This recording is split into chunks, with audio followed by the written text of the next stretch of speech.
We out west with it, where we live illegal, leaning off a leader, riding regal, tipping scales like Libras. Inhale, no L's, pulling out blocks like Jenga. In the rear of a Caprices, Billy Rams, flicking decent nonetheless. Nothing less than tens for the speakers. You'll hear us before you see us with beats that beat the streets up.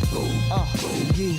So try and keep up and keep it low key, cuz police try and treat us and keep us on a leash, cuz that's how they see us, thinking we nuts with Macy Gray. man made play on paper, amongst the men, when we display, the game can never, the game side teaches, only just on that D before G. We out west with it, back down, trying to flip a dollar. If you looking, then we got it, you just gotta been apply. We out west with it, riding clean, wetter than the sea, on the scene with a full tank, blowing AC. We out west with it, I'm posted, let me know what y'all on, cause if y'all get on something, then just hit my phone. We out west with it, yes sir, hustle for every penny in the trenches, but we turn struggle into strength. Smell the grind in the air, take a whiff, only the nose knows the aroma, compose the money rolls that fold up, holding cold cups, searching for those that got the purple O's for the $4, and we could go nuts and stay at the stove like grocers, and post up with O's on the table like coasters. That's how the game coached us, made us all in the soldiers. Now that dough is the focus, so know that we own this. Molded by the hood role models, riding good, the latest model, drinking good, raising bottles like we just missed a pothole. You got to know that it's impossible to stop our flow. We've seen it all from watching cops reload 30s a dro while drinking the night away until the block got slow. You'll know as soon as you see us, we the ones laid back in the cut. My demeanor seems to always get me up. We out west with it, back down, trying to flip a dollar. If you looking, then we got it, you just gotta been apply. We out west with it, riding clean, wetter than the sea, on the scene with a full tank, blowing AC. We out west with it, I'm posted, let me know what y'all on, cause if y'all get on something, then just hit my phone. We out west with it, yes sir, hustle for every penny in the trenches, but we turn struggle into strength. Yeah, home of the survivor, survival of the fittest in the town. It's wicked, you can J down in a minute, what am? Business. Sounds of fifth, sounds of we. Tipsy as tip, lick B, at least me, but there's no, but there's B, the tips G, the tip tree from the 60 to easy, but we bleed it. This here game is in our veins, in the air we breathe in. Believe this, it's no game, but the key is your mouthpiece, spit your game. But believe, turn nothing into something. We suffer without suffer long enough. Struggling from summer to summer, the same place where the dope is sold. It's home to the Oprah show, the same place I know is home. I'm out west with it, back down, trying to flip a dollar. If you looking, then we got it, you just gotta been apply. We out west with it, riding clean, wetter than the sea, on the scene with a full tank, blowing AC. We out west with it, I'm posted, let me know what y'all on, cause if y'all get on something, then just hit my phone. We out west with it, yes sir, hustle for every penny in the trenches, but we turn struggle into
it's crazy. Life is a stage, basically. I was raised in these mazes, name the streets, for players of reputations. Faithfully make G's with more cake pastries than bakeries.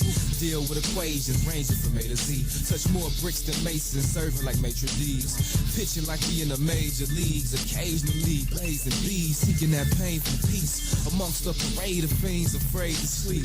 Dazed and deranged, using days of Z's. That's why my old girl prayed for me every day, cause I'm faded like tapers at the table. G, I can't take it, I can't wait to escape and leave, cause this basement is no place to stay for me. But I believe I'm the creator, I create the sayings that can't be seen just by the way I think and breathe. Time and the place in this game of life when you gotta decide your fate or pay the price. Let the voice inside you guide you. My main advice is to change your life, just change your life. There comes a time and a place in this game of life when you gotta decide your fate or pay the price. Let the voice inside you guide you. My main advice is to change your life, just change your life. Mostly I'll see close CDs and CDs and CDs. These things could lead, things. Trust me. Shit, I hear her regarding her, declines thusly. First her mind, then abruptly she finds herself mumbling all the time to herself, trying to find herself by dealers that sell. Insecure, still in a shell, killing herself. And as long as she been blowing, it never seems to soak in. When she has convulsion, shivering like she cold. And my cousins ask me where they moms be. I'ma tell her my auntie on the concrete, walking dead like zombies.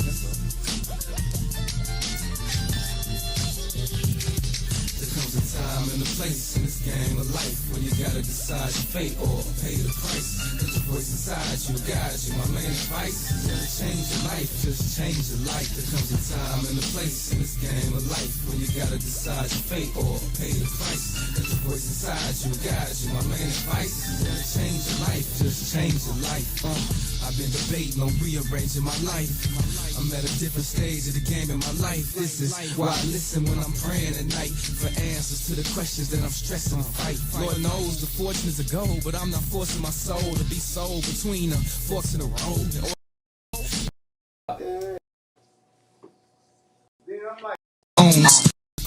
The course was these cool streets, me till I learned how to look, see how to stood by crooked. I'ma tell you, great leaders empower the people so they can see through the powers that be. But instead they carry on like cowards to me, abuse their power to speak while these streets devour the weed. I was told that the soul creates and the mind reacts. I chose my fate, ain't no rewinding me back. Every day's a gift from God, that's why it's called a present. If you believe, you receive all. Like, give me my key. And I took I want to grab my shit. Faith. Voice inside you, vice. Change your life, become life in this game of life. Inside your fate or fate. The voice inside you guides you. My main advice is to change your life, just change your life.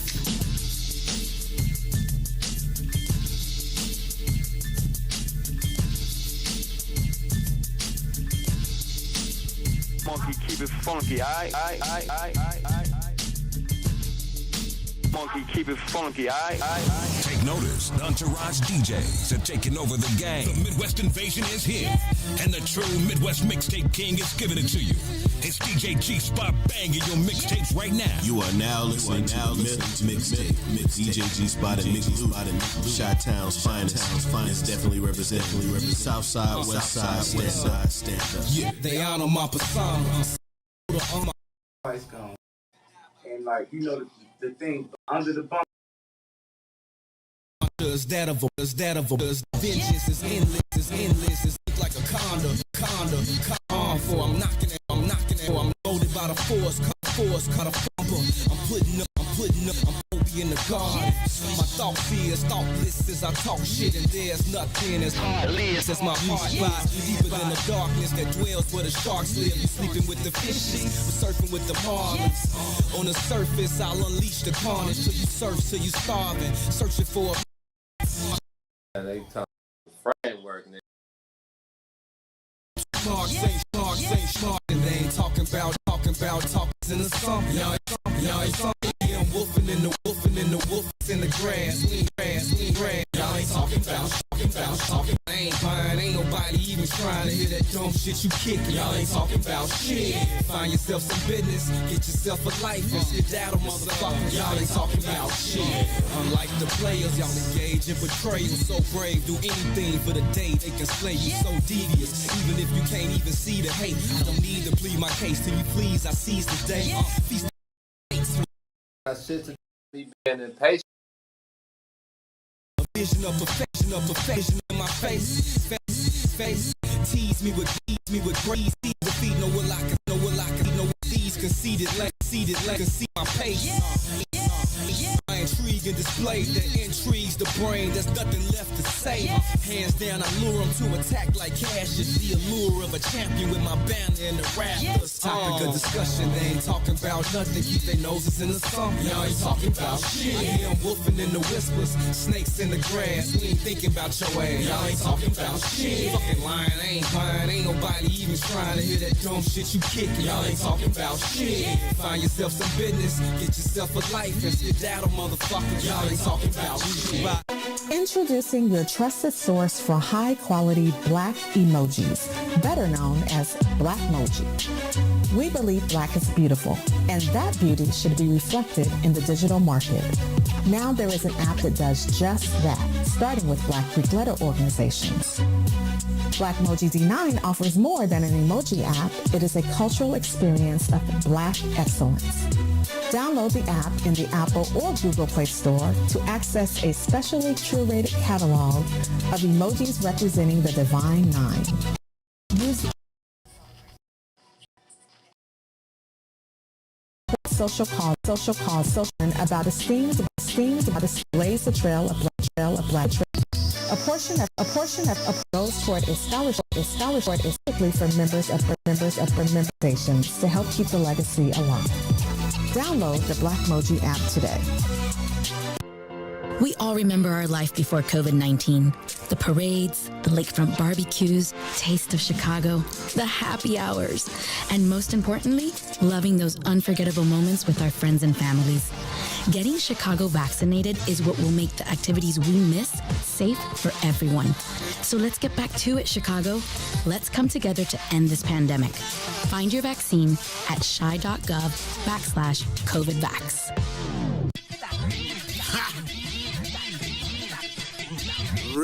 I'm ready.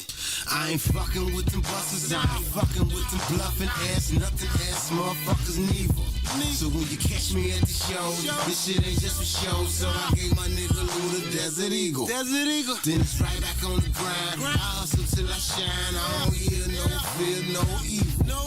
Make 40 off a dime, waiting some other time, but the people try to tell me it's illegal. And my brothers keeper, hell nah. I dig ditches, put you bitches in a sleeper. When you see us, keep it moving like the meter. We off the meat.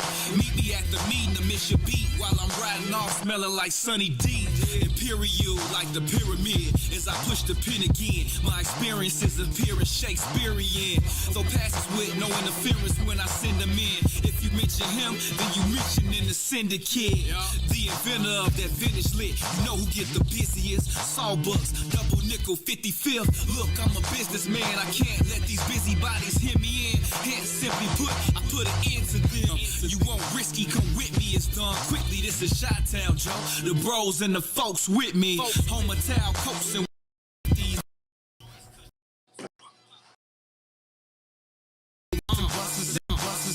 Bluffing ass, nothing ass, neither. Need me at the show. So I gave my Desert Eagle. On the grind. I hustle till I shine. I don't hear no fear, no evil. Make 40 off a dime, waiting some other time, but the people try to tell me it's illegal. The homies saying fuck y'all, I just wanna live good, but they know I'm still down, so they know I'm still hood. Standing in the sand with the water, but it's still mud. I ain't heard from Sly in the wild, but we still blood. Got locked, came out on papers, he still plug. Northside niggas show me definition, real thug. Southside niggas show the little nigga real love. Family out in California, crippin', man, they real cuz. Homie said, gon' kill the hook, gon' kill the verse. You done killed the competition, gon' ahead, kill the hearse. And then kill the first. New nigga who figured that he can do your worst. So I murder everything, set him in the church. Your last a fly, nigga. When you get down in the hill, tell him I say hi, nigga. With them goofies and them other gay bye niggas. When you lower in the ground, I'm yelling bye, nigga. I ain't fucking with them busters, I ain't fucking with them bluffing ass, nothing ass motherfuckers neither. So when you catch me at the show, this shit ain't just for show. So I gave my nigga Lou the Desert Eagle. Then it's right back on the grind. I hustle till I shine. I don't hear no fear, no evil. Make 40 off a dime, waiting some other time. But the people try to tell me it's illegal. This is a traffic jam. They might listen to radio, they might turn on TV, they might listen to music. Old school, new school, rap, hip hop, whatever it is, it has a beat and a cadence, and you can pick it up on radio waves, TV waves, whatever.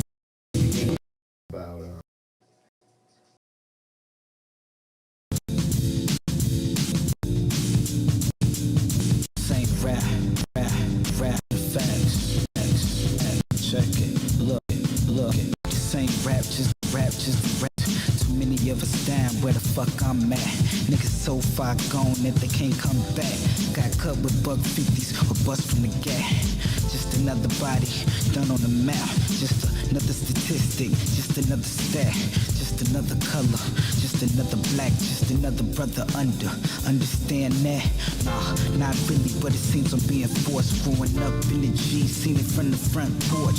He's being scorched, peeps reaching for the torch. Next day we being caught like a child needs support.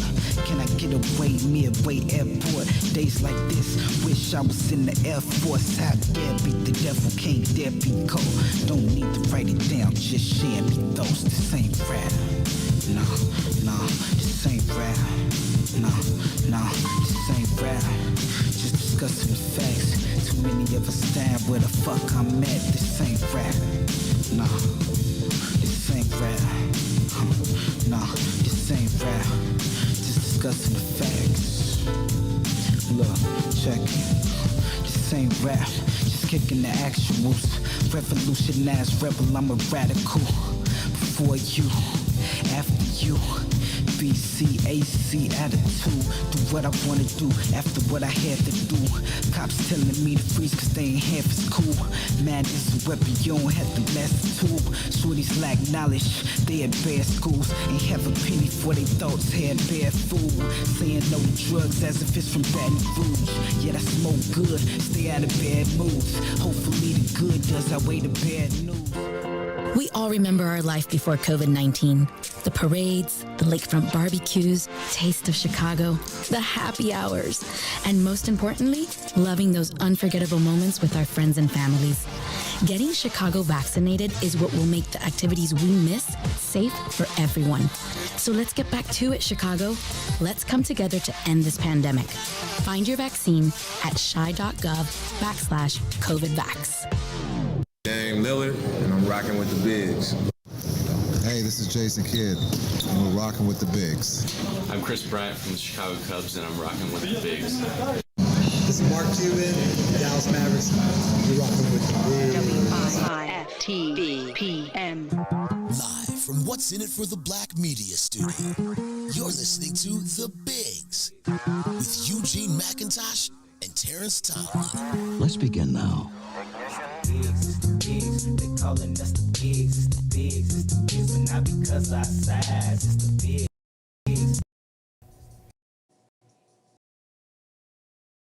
It's the bigs, they calling us the bigs, but not because it's the bigs, calling us the bigs, but not because. Oh, what's good, everybody? You know what it is, man. We are back down on the soil, and it's time to get your sports fix, man. Hope everybody's enjoying this cloudy, rainy Friday afternoon. Just one step closer to the weekend, man. You are almost there. You almost made it, y'all. Don't even trip. Go ahead, get your sports fix from the Bigs, and let's go ahead and ride into the weekend. You know how it is. As I'm trying to get these...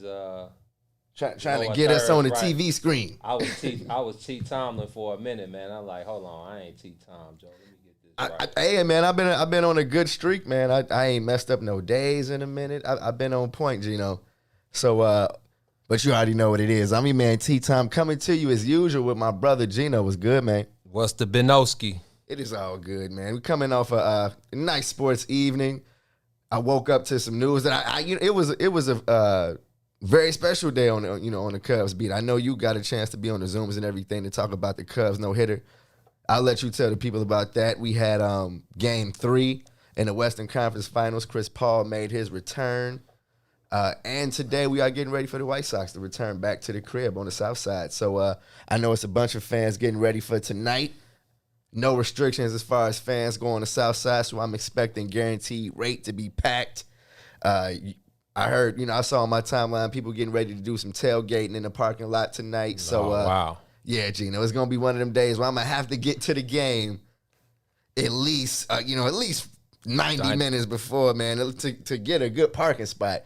Last game I went to, I was laughing a little bit because I saw our guy, James R. Fegan. It was one of those nights where his car was where my car usually is. The only car all the way down to all the way down at the end of the parking lot because you either got there 30 minutes before when fans already done filled the parking lot up. Probably had to tell the attendant, "Hey man, I'm with the media. Let me in." They like, "Nah, bro, the parking lot full." Parking lot full, bro. I know it's a couple spots though. Let me in. So, but yeah, Gino, it's all good. What's going on your end, bro? Guaranteed rate, huh? The G spot, man. Yeah, they need to go ahead and pack that joint out. Even, the last home, because they played someone after Toronto Toronto before. Like that Tampa Bay. It was kind of packed. It was kind of. Yo, it was series. The crowd was loud. I think which was the max. It was for like 60%. So, but then on top of that, definitely got the best of any state at guaranteed rate. And Gino, real quick, I still kind of feel weird calling it guaranteed rate. I feel like I'm used to calling the U.S. Sailor. I've got the Comiskey part. Was it something before? Sock card. After Comiskey. Comiskey, then to Comiskey for cellular. Right. In the U.S. Cellular, man. I'm still guaranteed rate sounds whack. And we had to get used to calling it the cell because it was definitely Comiskey for a while, even while it was U.S. Cellular, bro. I remember, I think it was the Tribune when the papers was popping, and you may get a free T-shirt in the paper every now and then. They gave out a T-shirt that said, "I still call it Comiskey," signed the Tribune, and I thought that was dope. I still rock it, but because Comiskey just rolled off your tongue great. You know Comiskey just, even though like the actual Comiskey dude was a cheapskate. Right. Shout out to the 8-man out. But yeah, Gino, man, the White Sox are. I'm gonna outside right now and talk tonight. Talk some White Sox, the family. No doubt. Like I said, I'm interested to see. It's a gloomy. I'm not sure about the evening, but it's looking kind of. You looking like a midnight game for you. It's looking like it may be delayed.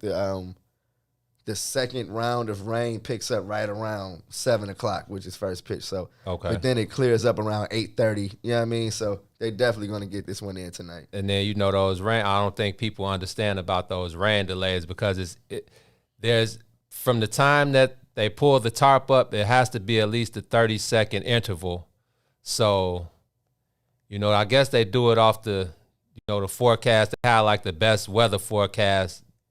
It's even better than the news weather. Oh yeah, 100%. They're gonna know exactly when it's gonna rain. Yeah. When the first drop hits, they'll know. It's like the last 5 minutes of the pour down. It's like, okay, we got about 3.5 more minutes. Call the grounds crew as soon as you see that last little bit of rain. Get on out there, remove the tarp. 100%. You got 30 minutes till first pitch. Yo, the worst thing though, because the last time they banged the game, bro, was the Cleveland series.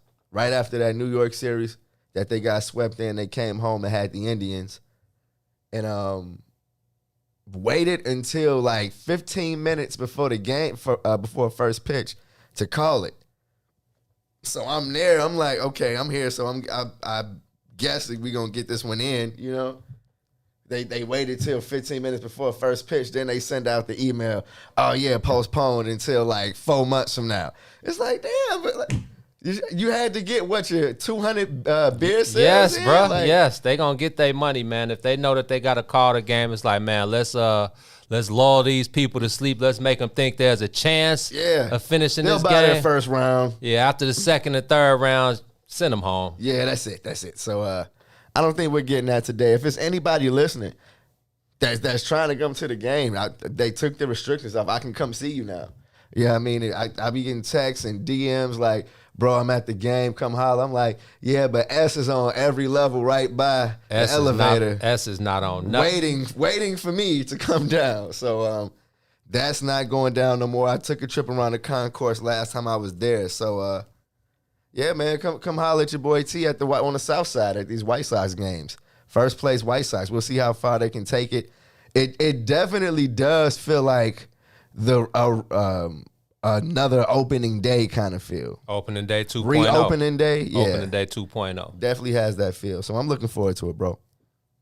Dope, man. But yeah, you know. Mays will be there tonight. Mays will be in the building tonight. Oh yeah.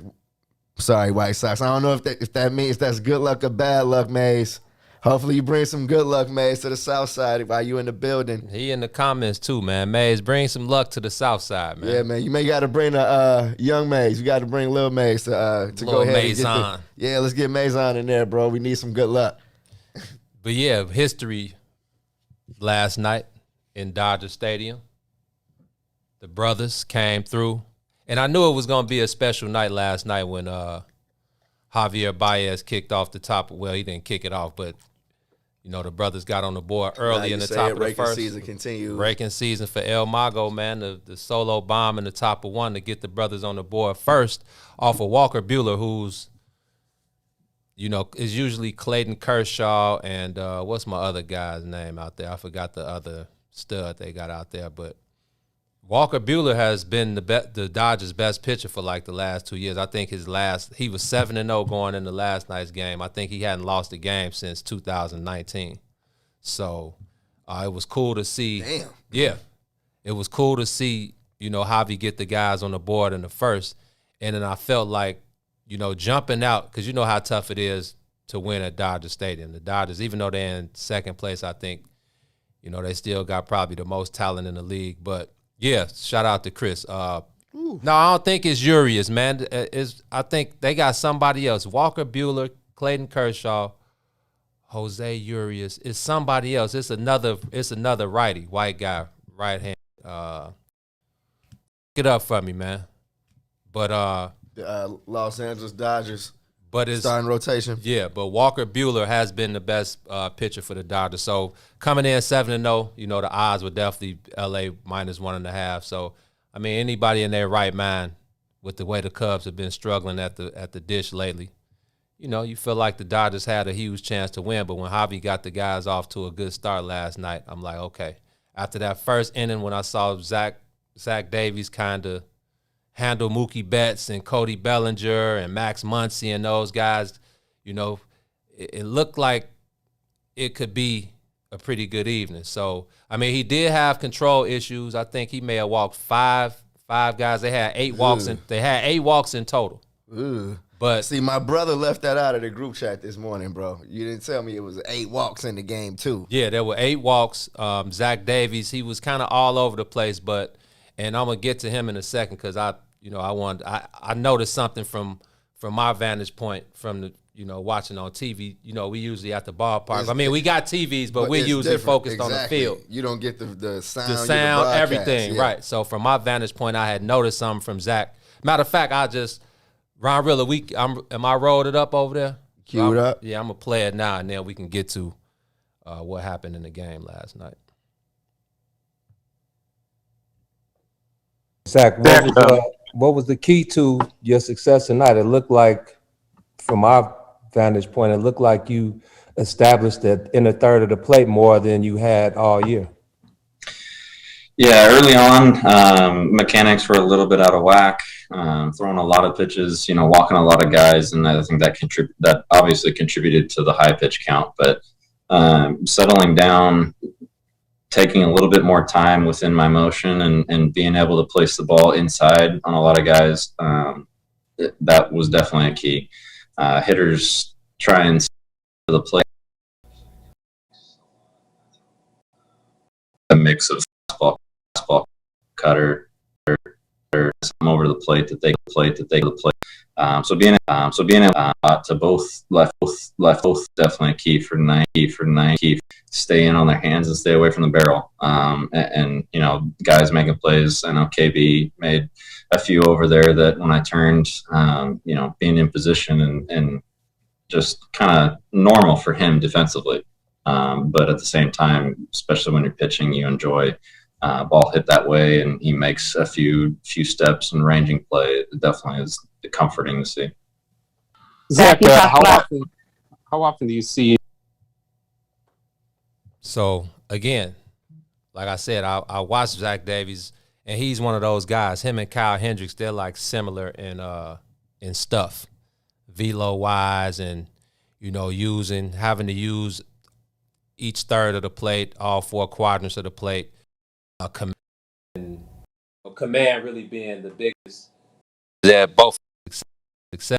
I know that Zach Davies, control issues. I know issues using that inner both hitters, left, and like he said he may have given up like 8 runs. So like, you know, he couldn't wait to get that ball back in 5 days. And right is wrong, even though he control issues, felt like the mission here, the clear for the night, and like he said, those guys with the way guys looking to get something out, and just not being able to bear and get hard contact on the ball. There may have been only, you know, and no hitters usually. There are a lot of hard hit balls, and guys just make plays behind you, like he mentioned. Like you said, you didn't get to see the game last night. I didn't get to see the game last night. I'm looking at the highlights on the run right now. Okay, Chris Bryant made a couple really, maybe not spectacular, but really good plays, and one of them, if he wasn't 6'5", there wouldn't have been a no hitter because he made a really leaping good catch. Yeah, leaping catch. Mm-hmm. Dope plays. He made a couple plays in the hole. Now, here's what I want to ask you, and it's a MLB question as a whole, because I feel like every night I definitely get a MLB notification like, no, watch, somebody's close to a no, and it gets killed in the 7th or 8th inning. The Cubs got it done yesterday, and it was the 7th no-hitter so far this year, which is the most at this point of any MLB season ever. And I know that we've had the issues with the foreign substances, and I saw them say on ESPN yesterday that MLB may concoct a substance that pitchers can use that will be legal, which is funny because it's like, yeah, this is always about making money. You know what I mean? If they could own the brand of Guck or whatever, you know, pitchers use. Exactly. Then yeah, of course it's gonna be legal. It's big business. Yeah, I understand it. But you think it's as special as it used to be, a no? And I say that knowing, you know, I saw Lucas Giolito's last season. I was there and I got to talk to Carlos Rodon after his. And his was, you know, he was pretty lights out during his, but at the same time, it's gonna be a bunch of them. What is it that's going around right now where no-nos don't seem as far-fetched as they used to? I wish it was a stat that told you how close pitchers have gotten to no-hitters, like on a nightly basis, like every night. And then don't forget about Madison Bumgarner. He threw. They don't call it a no-hitter because it wasn't 9 innings, but another no-no. And that's ridiculous because MLB altered the rule. It's a no-hitter. It's a no-hitter. So yeah, so it's really 8 with an asterisk by it. But yeah, Gino, do we still kind of, oh yeah, that was cool, or do we kind of breeze past it? I mean, I'll always feel like a no-hitter. I don't feel like the what's the word I want to use? The excitement. Not even the excitement, just the prowess of a no-hitter.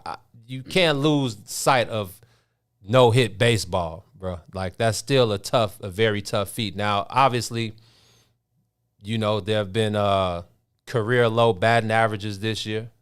You know, league low batting averages. And I mean, even with this Operation Sticky stuff and what do we call it, the substance abuse era.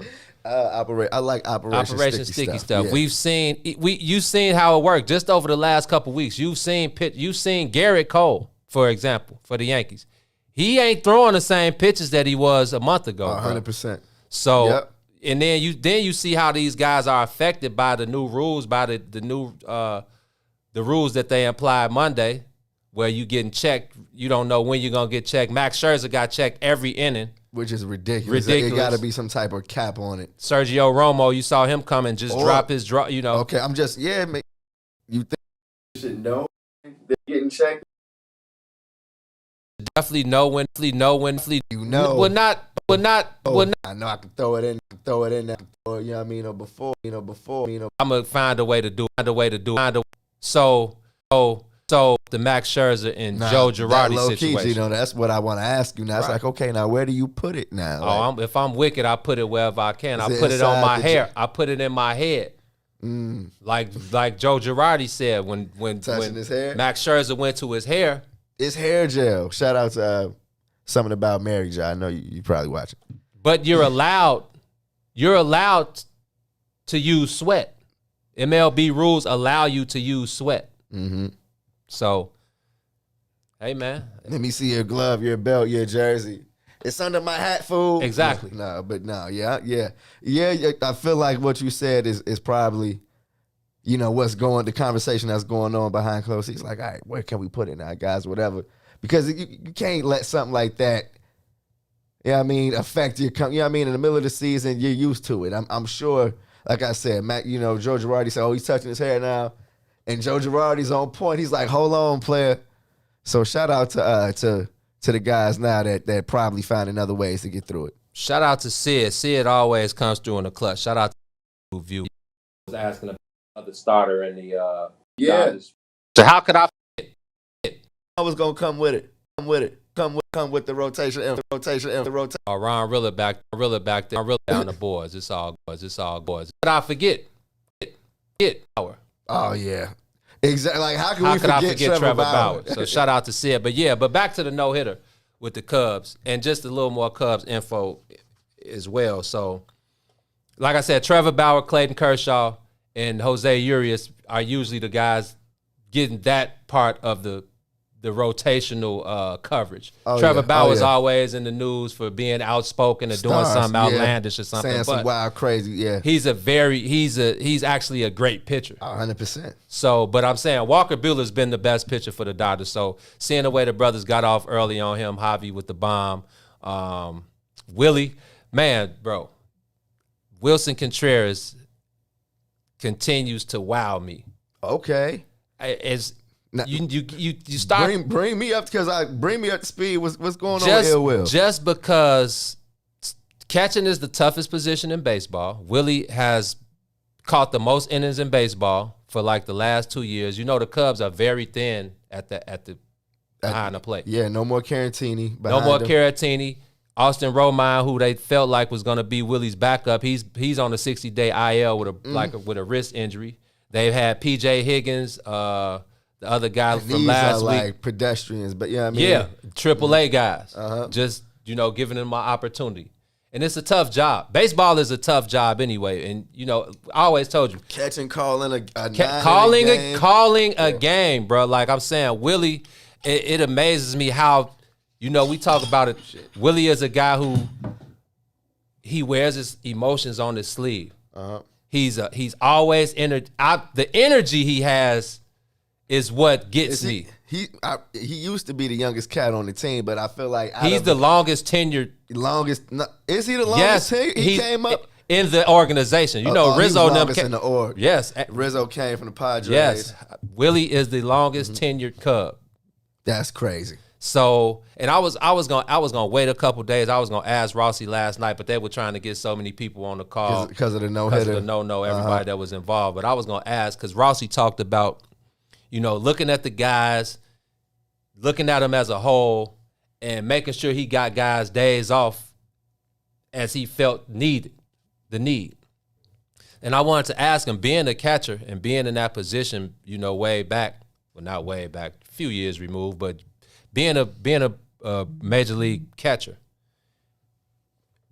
you talked about having eyes on your guys to make sure, you know, they stay healthy and get a break when you think they need one. But do you have a special set of eyes on Willie just because you can see certain things having been in that position before, that you can kind of see if Willie needs a break or not?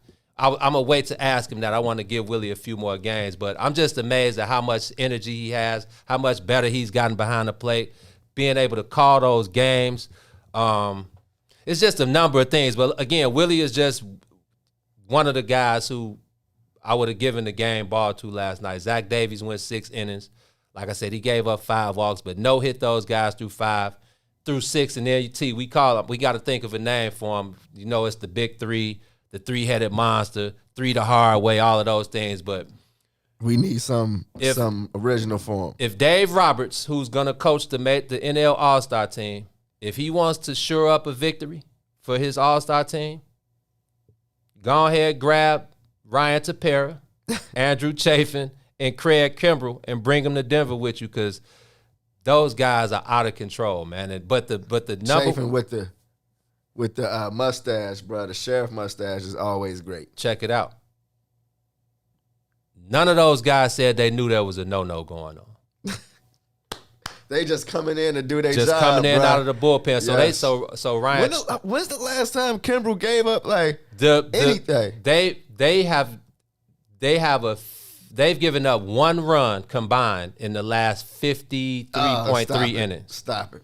Ryan Tepera gave up a run the other day. It ended his 20.1 straight scoreless inning streak, and Chafin, Tepera, and Kimbrell have given up 1 earned run in their last 53.1 innings. Surviving the Cubs bullpen has a whole new meaning. It has a whole new meaning, bro. Like, y'all, you probably not going to survive the Cubs bullpen if you're an opposing hitter. That's what's up. That's a beautiful stat. And none of them knew. Like I said, Ryan Tepera came in, and there was a 3-0 count.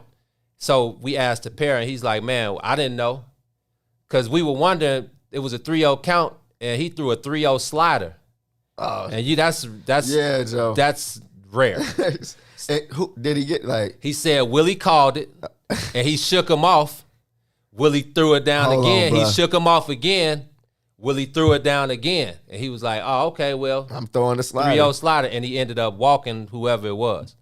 But they said from their vantage point in the bullpen, they couldn't see the numbers on the scoreboard. Like, they could only see certain things on the scoreboard. It's that old school. Old school part, exactly. Yeah. So they couldn't see like runs, hits, errors on the scoreboard. So Tepera said he didn't know. Chafin came in when he brought him. Hush hush in the dugout or in the pen. Exactly. Well, they knew. Davies and the guys, obviously the players knew, but the guys in the bullpen, they didn't. So we asked Tepera. Bro. He said he didn't know. We asked Chafin. He said he didn't know. Craig Kimbrell said he didn't know until he got the last out, and they rushed him. He said, I didn't know what was going on. Because you could, they took like snapshots of him getting the last out, Willie running up to him, and then everybody on the bench coming out, and he was just, he was looking like, it's a big win, huh? Like, yeah, it's the 7th no-hitter of the season, bro. Congrats. 7th no-hitter of the season. Is it the first combined? It's the first combined no-no in Cubs history. Oh wow! And it's the first dope. combined no-no of That's the dope. MLB season this year. So that's dope. Definitely a great night for the Cubs last night. Like I said, getting that W off Walker Buehler, who was undefeated. And, yeah, man, jumping out. So that officially gives them the season series win. If they lose 3 straight, it'll be 4-3. I feel like they got right. They started their turnaround versus the Dodgers at Wrigley.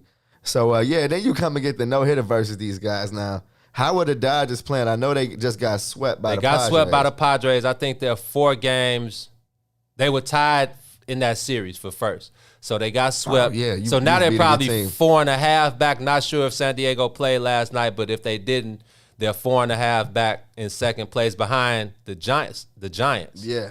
I think they may be tied with San Diego, Or they may be in third now. I think they're tied with San Diego. Okay, so yeah, the San Francisco Giants are like 4.5 up. So that's a tough division over there. Oh yeah, definitely a tough division. And the Cubs got the Dodgers number this year, so it's just nice to see. It's good to see, man. But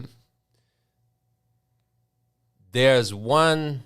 The latest talk in Cubs Nation has been about the decisions that David Ross has looming ahead of him, as far as, do you sit your what would I say, scuffling players, hitters, and I'm talking about Jay Hay and Ian Happ, two guys who are definitely hitting below the Mendoza line right now. Two guys who last year were probably the main reason why the Cubs weren't It was a last story. Yeah. in anything offensively. They kind of carried the offense last year, and these are two guys who, when they get right and get hot, can carry. We've seen. I mean, it's a small sample. Ian Happ, but I mean, for 12 years, maybe his flash numbers, Cubs, but Hay is a great baseball, great. He knows how to play the game. That's been lingering around Cubs Nation now is, what does David Ross do? Does he sit those players? Because there is depth now. When you got Rafael Ortega, who every time he gets up at the dish, he gives a great at bat. Obviously, we saw what our boy Patrick Wisdom did in May. He kind of cooled off in June, but it's coming. It's a roller coaster. But he's a steady force. He can play the outfield. He can play third base. Then you got Jake Marisnick back, who was key last night. Had a pinch hit, RBI single. So you got depth out there. So it's like Rossi got some decisions to make. I feel like with Jay Hay being a 5-time Gold Glove winner, it'll be much harder to replace him. And I know that's always basically what, that's the staple with Jay Hay. Even if he's struggling at the plate, that he's coming, with everything on the defensive side. But guys are saying, you're not losing much, and this is just, they hit it, yeah. And I don't agree with that one bit. If you take Jay Hay out of right field, you're losing a lot. And I feel like Cubs fans should know what you lose with Jay Hay not in right field. He just plays it in Wrigley, and right field in Wrigley is you got to be a master. Tough, yeah. Especially during those day games when that sun is beaming, and if that ball goes up in the air, if you're not a vet, you could easily get lost in the sauce out in right field. So I think it's much harder to replace Jay Hay. Obviously, just what he means to the team, who he is to the guys on the team. Yeah. But I know even he's frustrated. He at the plate. I feel like when you any at bats that I have seen, the ground outs. I saw them calling him 4-3 the other day. Oh man. They say every time he gets up to bat, he grounds out to the second base. So what does he have? How do you combat that? How do you shake that out? I mean, you just gotta. So I listen to Chris Bryant's dad. Is like a mastermind, like wizard. And you know how hard Chris Bryant leans on his pops. Yeah. So we were talking to Anthony Iapoce, who's the Cubs hitting coach, and he was just basically like, man, when Jay Hay, we work so hard outside of the game. Like a lot of cage work, a lot of tee work, and just focusing in on the things that work best for you. And they call him Poach. Anthony Iapoce, he was just basically like, man, Jay Hay, when he was struggling, the Cubs lost like 10-11-1 this weekend. Who they play this weekend? Was it the Marlins? Yeah, it was the Marlins. And they were getting beat by the Marlins, but Jay Hay ended up hitting a home run to get the only run on the board. And Iapoce was just basically like, man, when you're struggling, and then something like that happens, and the work that you do in the cage and on the tee and the stuff that we do outside of the field, when it pays off, then you kind of stick with what's working. But if you do all this work and then it doesn't translate in the gameplay, you kind of go away from it. So, Jay Hay is one of those guys, if you notice, he's changed up his swing a bit. He keeps his hands in. So when Jay Hay is that, when you see Jay Hay going middle of the field, left center field, that's when Jay Hay is locked in. When you see him grounding out weak, ground ball, and These are just facts. When you ground out, 85% of the time you hit the ball on the ground, it's an out.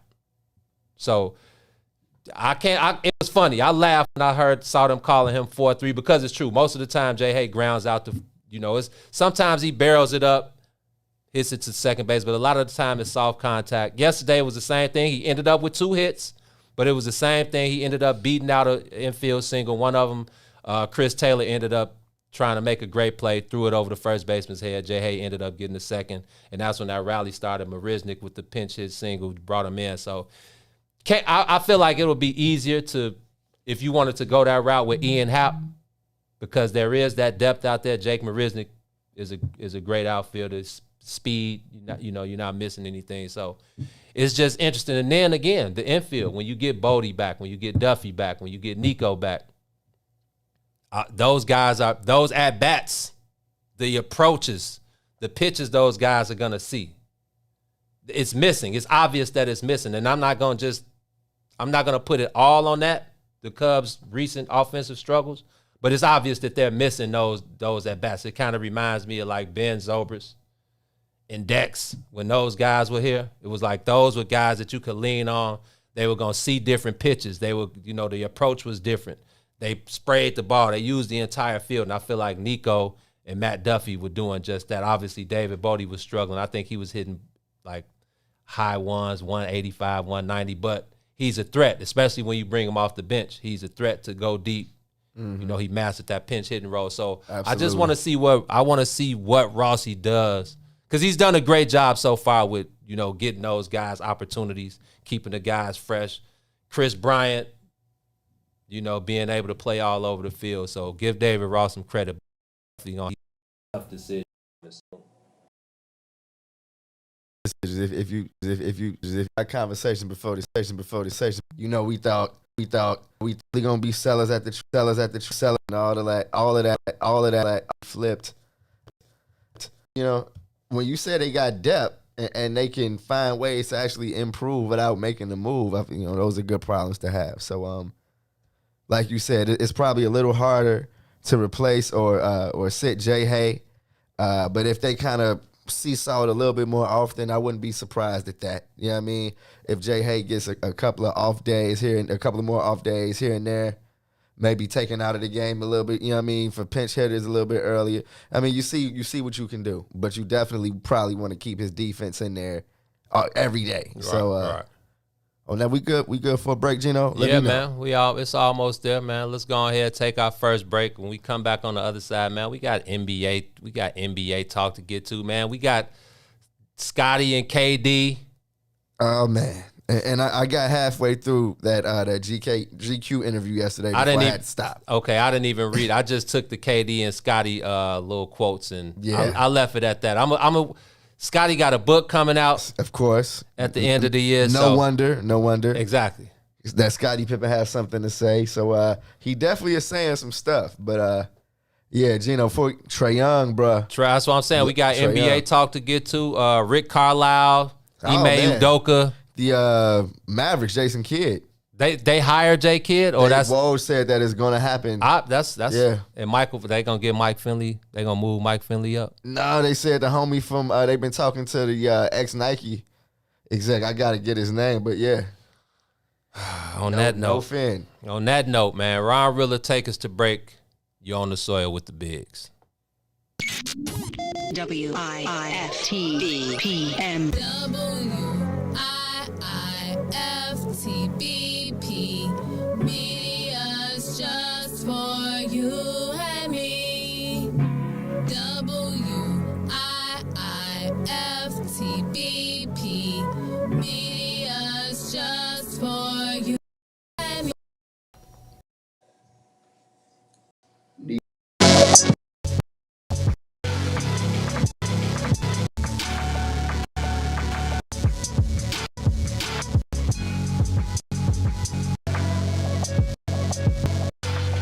We all remember our life before COVID-19.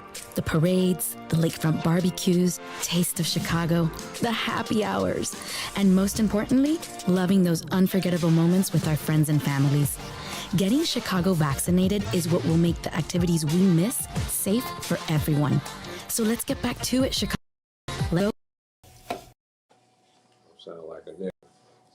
go.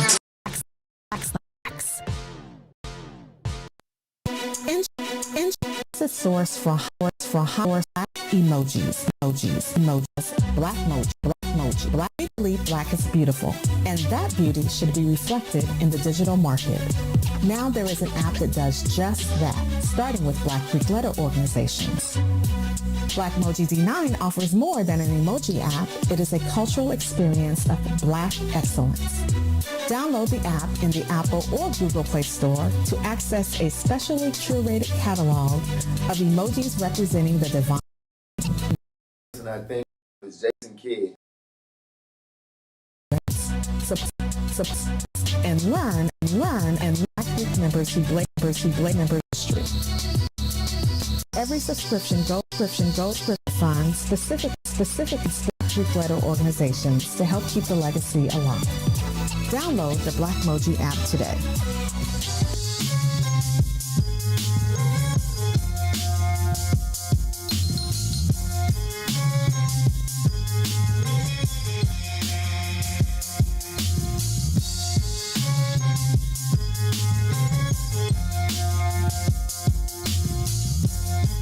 My nigga Dr. Mindbender behind the boards. Custom, ain't no heroes or role models where I'm from for us to follow where I'm from. Just some niggas throwing gang signs and hollows where I'm from. They pop pills, sip lean, and bless bottles where I'm from. You still ain't figured it out, nigga, Chicago where I'm from. Home of some of the most notable women and men to exist. But the only stars niggas on their heads, the fin and the six. Most of us settle, however some intend to get rich. We lose homies and hit the internet to pretend that they miss. We spend link at the corner store, and motherfucker ain't gotta be enlisted in no army or Marine Corps to be going to war. It's gun smoke in the air, and it's blood stains on the floor. We all born poor, but yet and still we feel we born to soar. The beautiful struggle, bodies left blood oozing in puddles. We love to hate like a poisonous dart from Cupid then struck you. Shit, you stupid as fuck if you let the stupid instruct you. Should be using your muscle to build a lucrative hustle. Crabs in a bucket, so when one make it feel like we from Ass me.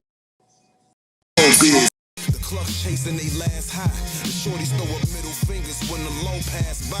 They ask why we live this way. You couldn't overstand it unless you had to. Faggot police harass you. So-called homies will blast you. What was the Dumbass. Spit with the curse of Capone. You gotta live with all the words you condone. Then it's shown. They'll kill you dead, then bring the hearse to your home. Back in my shorty days, niggas will put a 40 to your sporting waves. Nowadays, these niggas stuck in on phones. How was nice, I used to play for the Dome. Philly been chillin'. But when you ball, get you a gun, it'll be like Ben Wilson, the pin drilling. Fuck how out of towners view the shot. I'm out west where every conflict crucial is do or die. If it's war, it's gonna be to the death. It's you or I. I come at peace, but if you touch my body, that's suicide. And my bloodline is niggas that'll kill and move a pie. I got a QP and sold it to my mans at U of I. My pop told me, just get through high school, then you decide. In the shy, it's the six to the fin. Choose a side, move and slide. The city don't wanna see you with shit. From politicians to the preachers, hard to see who legit. Sell some seed for you to see green and piece you to fit. It's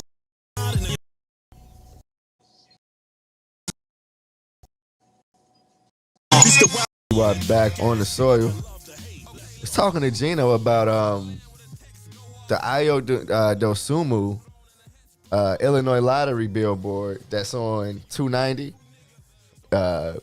Huge, you cannot miss it. Like where on 290? Obviously going out on the west. right side, going out west right before you pass the Taylor Street exit. Oh, so as soon as you get on 290, basically. Right. It's like right the first billboard you see on that new entry ramp. Okay. And the first thing I thought was Ching Ching. I'm like, yo, yeah, he's definitely not an NCAA athlete anymore because this couldn't go down. Right. But I'm starting to feel like it. I read, and this is Gino. Of course, my Bulls antennas are up right now. I just give you fair warning. But I read an article yesterday where they was like, Arturis and Mark Eversley are weighing every option as far as free agency, trades, and then possibly getting back into the draft. And I thought about that IO billboard. And I'm like, the Bulls need a point guard. They need an injection into their fan base again. And then here comes Ayo Dosunmu, who played at Morgan Park, played at Illinois, and the Bulls need a point guard. And then I read weighing their options for going back into the draft. And I'm like, okay, I wonder what it would take. You already gave up a lot to as far as draft capital to get Nikola Vucevic. So it's probably more than they could swing as far as getting back in to get Ayo in the first round. Obviously, in the first round, obviously, the draft combine weekend in Chicago kicked off yesterday, and they interviewed some of the top players, while some of the secondary players got a chance to run a couple of scrimmages at Wintrust.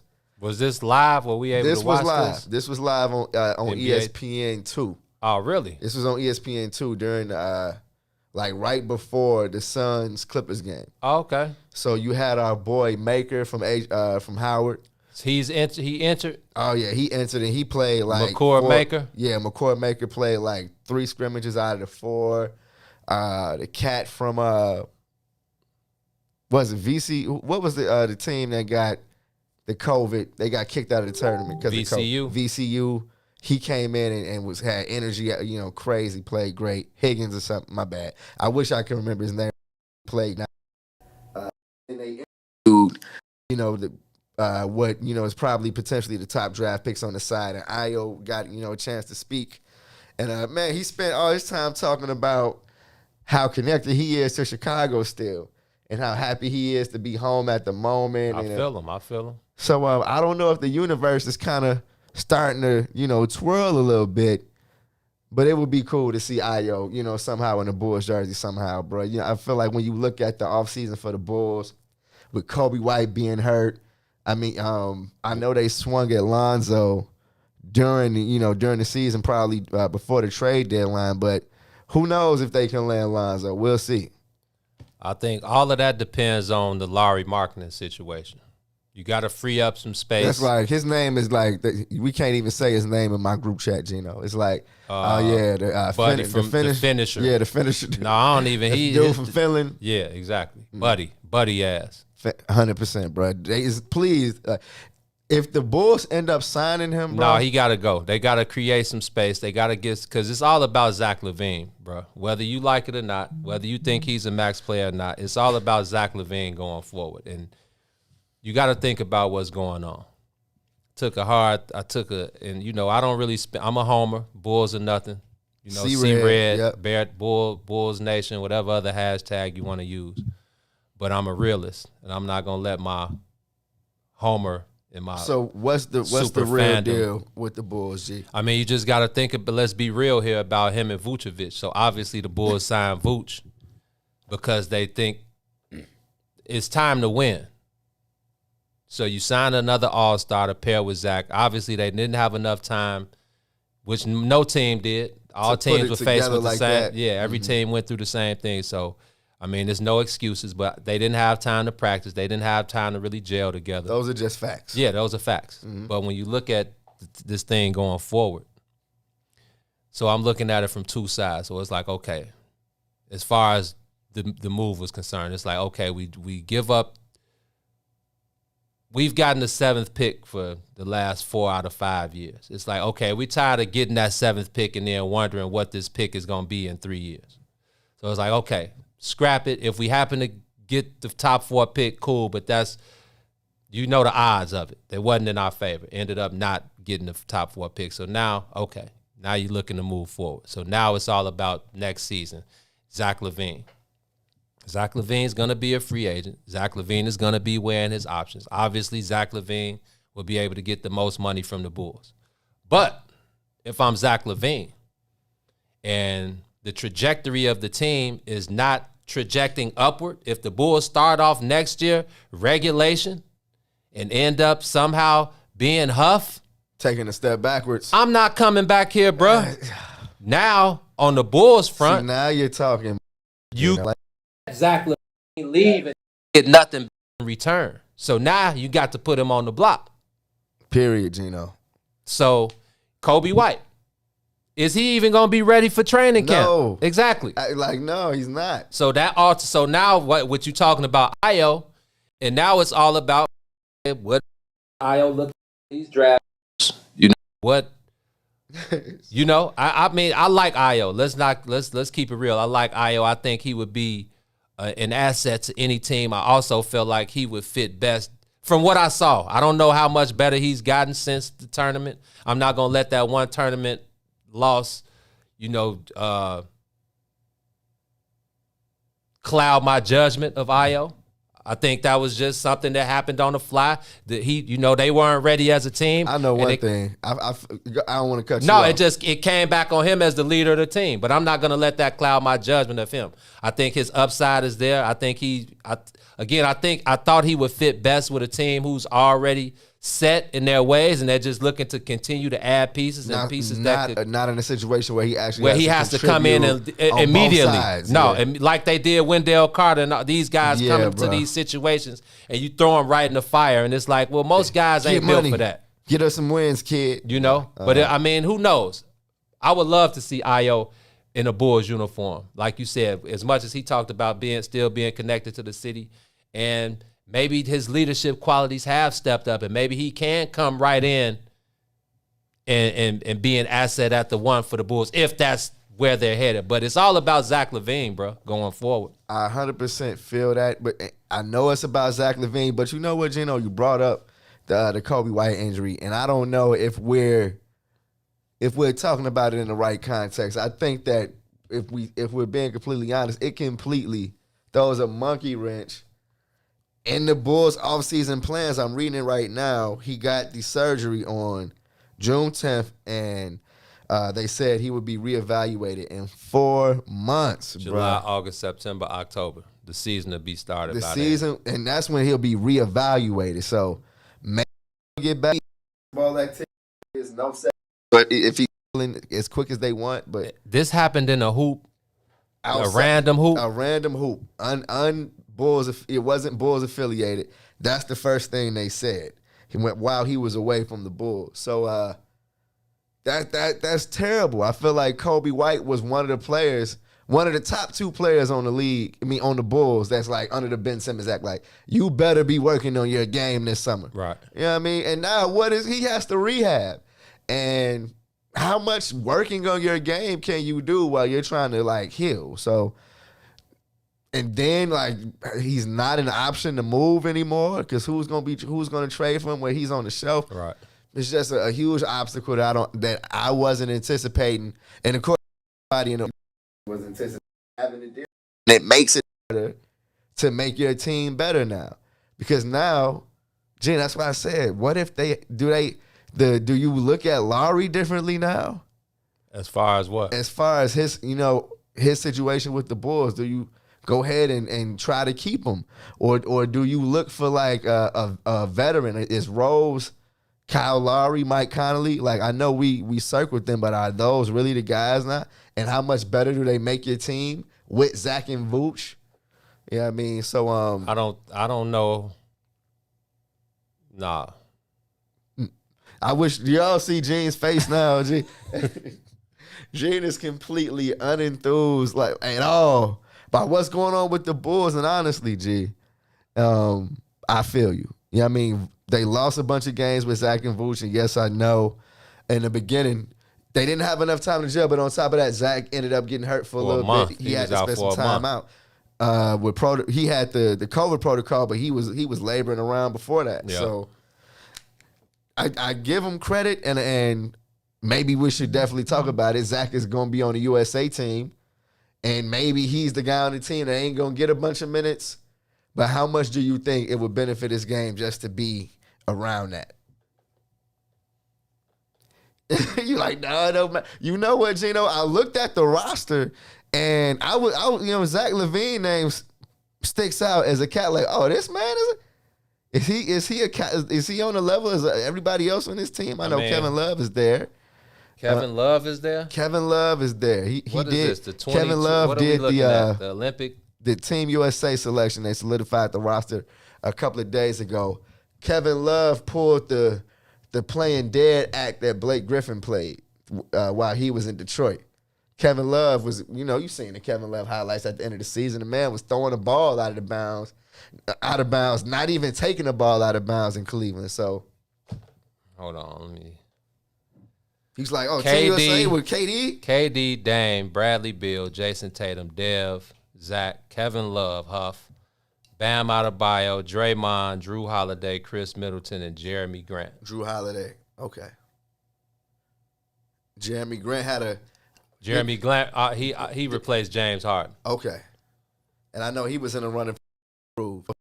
Jeremy Ball. I know KD got 2 already. He was in 2012 and 2016. Yep.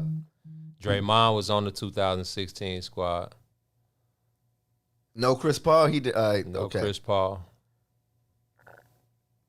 So you don't think Zach can get anything extra? I mean, the Olympic team ain't. It's like a summer league hoop. Exactly, it's a bunch of exhibition It ain't like games. they're really going in there locking it. I mean, not saying they're not. Let me not take anything away from these guys because they play on the high. All of these guys have been playing at the highest level for years. So I mean, going over to Tokyo. Yeah, they're the best players on earth. Now, what about the scrimmages? Now the scrimmages will probably be lit up, but it's all about. See, you got KD, a guy who just wants to hoop. You got Dame, a guy who just wants. There are a bunch of talented guys on this team, so I feel like those runs will probably be epic. Like nothing like a good old trash talk. It's gonna be all type of angles in those runs. So I feel like that. But let's not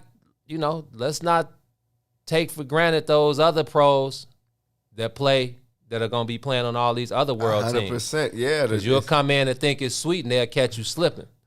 But obviously the talent on the U.S. team I feel like is top-notch. So I'm not sure what Zach – it's all about what you make of it. Life, like the saying, life is what you make it. I feel like if you got to try this, we're really fishing. Right. For what Zach brings to that team. And I had a good laugh. The reason I asked Gino is because I had a good laugh a couple of days ago. Our boy Tony Gill, shout out to you, bro. Come on, you know Tony. Tony is known for his outlandish takes. Oh, come on, give it to me. He was like, Zach, AK, and Mark Eversley needs to make sure Zach is on that team to do some recruiting. And I was like, they better make sure Zach don't get recruited. Thank you. Okay, Thank you. Zach to do some recruiting. Zach gonna go clicking up something. Don't nobody want to go come click up here, man. Go click up somewhere where it's wicked. I'm like, they may want to keep Zach away from the Sharks right now because he may look like food. Okay, so Zach is gonna be on Team USA. So all the Bulls fans that are gonna eat that up. Herb said Dame, Dev, KD, and Jason Tatum will start. So I asked him with who? With who else? With Bam? With KD? Well, he said Dame, Book, KD, and Jason Tatum. And Jason Tatum's like with Dame, Book, KD, Jason Tatum. Shit, you might as well throw K-Love? Nah. No. If KD and Jason Tatum are 6'10" and 6'9", just let them run. Yeah, and then throw Dame, Brad, and Dev. Yeah, you trying to catch some bodies out there. Right. It's like run these fools out the run gym. Run them out the gym. It ain't like you're going to be having some footers out there that's going to be whooping shit and holding the paint down like Pat Ewing or something. They see KD. They like, Toro, fool. Straight up. KD, Dame, Book, Brad, and Jason Tatum. Whew, that's nasty. And who's on the bench after that? Zach, Kevin Love, Bam, Draymond, Drew, Chris Middleton, Jeremy Grant. Nice. Yo, shout out to Zach. And you know what? Zach, fine, get you a poster or two while you in Tokyo. If I know Chris Middleton, he's probably, we'll see how long he plays into the into the summer if the Bucks get to the finals and everything. But Zach could be a nice athletic fresh body off the bench. Ooh. Wow, she said Zach looking like lunch. I know she got heat for Zach. She ain't going out for Zach. And then Ray Hubbard, shout out to Ray. Ray said, man, the USA roster trash.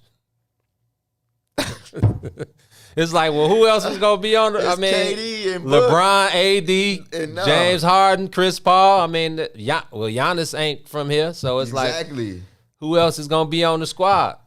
You got KD, Book, Brad Bill, Dame. That's like, you're in good hands. Right. You're in good hands. Like, Ray this I feel you. Like, where's ain't no big guys on there. No Embiid. No. Because he from exactly. That's from the the first Cameroon. thing I thought. Yeah, and DeAndre Ayton ain't from DeAndre here. Ayton from the Bahamas. Yep. Yeah, so yeah. It ain't no more bigs. That's AD, the pool right AD there. definitely don't need to be doing nothing but getting his Rehab, body right. don't even jump. But yeah. Steph said he was chilling. I feel him. James Harden healing up. Yeah. Same thing with Chris Paul. Kyrie, was Kyrie invited? Kyrie had to be invited. Right. He probably Kyrie backed like, out yeah, I'm quick. chilling. Yeah. Well, and he just messed his ankle up. Oh, so he's yeah, like, that's no, right. I'm good. Yeah, these mugs hurt too. Hey, Ray, you wild. That was funny, though. The USA team is huff. Yeah, it's like, well, who else going? Yeah, dang right. Brad, Jason Tatum is like, all the guys. Damn, okay. But yeah, man, too bad we always revert back to the Bulls, man. It's just like, come on, can we leave them alone? I knew we were gonna get some Bulls talk after the draft lottery. You know what I mean? And the path over the summer became clear. I feel like and I this is what I ended up saying, on the net. I'm like, yeah, I feel like it's too early because they were trying to say the Bulls offseason is a failure. The window is not as open as it would have been if they got a top 4 pick. And I'm like, look, we got to slow down just a little bit on on a verdict for the summer before anything even starts. You know what I mean? It was just the draft lottery. So I still feel, Joe, that Arturis and them are not going to let this summer go without something big. Like something on the scale of big is going to happen to this team because I feel like Arturis' mission is to jump the line a little bit. You know what I mean? It's to not play this. It's a process game. You know what I mean? Let's see how many players we can get that can get us in the conversation now. So, and of course, I'm getting that from, I love the Vooch trading. Not necessarily because I love Vooch, but because of what it showed me about the Bulls front office. You know what I mean? I feel like it showed that these dudes are savvy and can bust a move when it's seemingly no move to bust. So, well, Orlando was like, yeah, go ahead. Here, y'all can have it. Period. And it's always a team like that. Usually the Bulls are that team. Right. You know what I mean? So it's kind of cool to see the Bulls on the other side of it. So if they can keep that up and continue to get I feel like this is our campaign for the Bulls. Get the rest of the stink off the squad. You know what I mean? Get the rest of the guard packs off the squad. Yeah, get the guard pack stink out of here. So if they continue on that path, if they can find a way to overcome Kobe White doing the dummy and I don't even want to but come on, G. Kobe you wild. out for 4-month injury in the offseason like that. That's some random hoop. Well, you should have been chilling anyway. Yeah, should have been chilling for right now. We know you're thirsty, Kobe. We know. This boy Ray said, I feel the Bulls roster could compete with this USA team. Joe, man, it's over in a half a game, bro. It's over after the first quarter. They throwing the towel. It's going from 30 to 7. All right. Ray, you crazy, man. It's going to be a bunch of Bulls teams in Tokyo. Yeah, you talking about the 96? Yeah. You talking about the 97 Bulls? Yeah, Joe, like, it's over. The Bulls team would get scraped up by this USA team. Yeah, so and the media is scraping. Exactly. Draymond, man, sub Julius Randle in for some, but yeah, it's like Kevin Love gonna be getting Kevin 30 Love, and right? 15. Bam, Kevin let me Love. see what's this bottom 5. Jeremy Grant, Chris Middleton, Bam, Draymond, and Drew Holiday will scrape the Bulls. I'm not going that far, Gino. Hold on. Run it down one more. Jeremy Grant, Chris Middleton, Drew Holiday. Okay, yeah, Bam, they will. and Draymond will scrape the Bulls. Okay, yeah. I'm still like, yeah, they will, Gino. Like, I tried to give it a second, but about three guys in, I'm like, oh, yeah. Ray, you wild, man. But let's C-Red. C-Red, Bulls Nation. What other hashtag was it? Madhouse on Madison. And one more. Is it another one? Just make up one. Pray for the Bulls. So, I didn't watch much of the game last night because I was on marquee. Okay, cool. I was watching the Cubs, so I that was the end of the spectrum. You were watching the Cubs. Yeah, I had to watch the more important game. Yeah, I watched a lot of the Sky game too. By the way, shout out to the Sky man for scraping up the the New York Liberty. New York Liberty, yo, 7 dubbing straight them people franchise record, seven straight W's. Hey, the Chicago Sky have been wiping the floor with the WNBA for the last 7 games. Does Candace Parker mean that much? Bro. Her mixed with Sloop, like, yeah, it's just Vander Quiggs. Yeah, very cohesive, talented team right now, bro. Diamond finding her way. Gee, honestly, the way they play great basketball, bro. But can you give credit to James Wade? You got to, G. Yo, the ball is constantly moving. Real talk, the Sky are playing a high level of basketball right now. They may scrape the Bulls. Oh man, but they're playing. Yeah, I mean, you know what good basketball is, and we know what it looks like, and you know what an infectious presence when you have a obvious leader of your locker room. Just a magician with the ball. G. She gets the ball. It's just like. Shoot. So what channel did they call? Because I was looking, I'm like, the home channel, WCIU. Oh, I don't think that's on Hulu Live. No, that's on Xfinity though, yeah, right? I got all of the whatever I need to watch. Whatever I got streaming service. Yeah, I got it. Yeah, so it was WCIU. Okay, mm-hmm. All right. Yeah, shout out to the Sky though, man. I'm sure my mama. I don't know if she. if we don't talk about the Sky within an hour, she on our another heels. Note, yeah. Like we disrespecting our girls, but we got much love for our girls, man. Like I said, one of these days maybe you might see the bigs at the Wintrust Arena. Nah, Gino, I think they said call them ladies, don't call them girls. Ladies, women. If anybody's watching, I got your back. But no, but Gino, bruh. The Suns versus the Clippers game, bro. So I mean, we knew the Clippers were gonna win, right? Well, Chris Paul came back in his first game after protocol. The Suns were able to play and look great for 2 games without him. Right. You know what I mean? So you add Chris Paul to the mix versus the Clippers, who still don't, no sign of Kawhi. But I think deep down inside, the Clippers. Not deep down inside. The Clippers know what's going on with their situation, so they know Kawhi is cooked for right now. So it's like, and they're a better basketball team. They're not just going to roll over. Because again, when you have guys who have more to offer, but have been relegated to playing a role because that's what's best for the team. When you got guys, so did you see my tweet about Pat Bev? I saw it this morning, and of course that was like the number 2 factor for me. What he brought on the defensive end yesterday, bro, all game, because he took a lot of shots early and only hit like one or two. I did see the guy. Now I did what, because the game came on at what, 8:30? 8, yeah. It was supposed to start at 8. They was on CP time at like 8. Like 8:10 or something. So I did catch the first quarter before I went to Marquee at 9. So I saw Pat. He got up like 4, 5, 6 trays in the first year. Yeah, he was hot. Yeah, as far as what he was able to offer in the series before, is like, I gotta hit some jumpers at some point. I can't let Paul George shoulder the offensive load, and whether it's going to come from Reggie Jackson or Pat Bev. I mean, those are 2 of the guys, and of course Terrence Mann, but of course I'm looking at Pat Bev and Reggie Jackson. So if they have a good game offensively, just changes things for the Clippers. Right. But and being aggressive. I feel like Pat has but see, now the aggressiveness, right, it's just what he brings. Right. Like, they showed him walking into the stadium last night, and that's what I thought. Like, gee, this dude looks ready to turn up. Like, he, just the look on his face is just still like, he'll be ready tonight. You know what I mean? And the way he came out, stripping, he active hands the entire game, bruh. Just great defense on D-Book all game. Like, bruh, all game.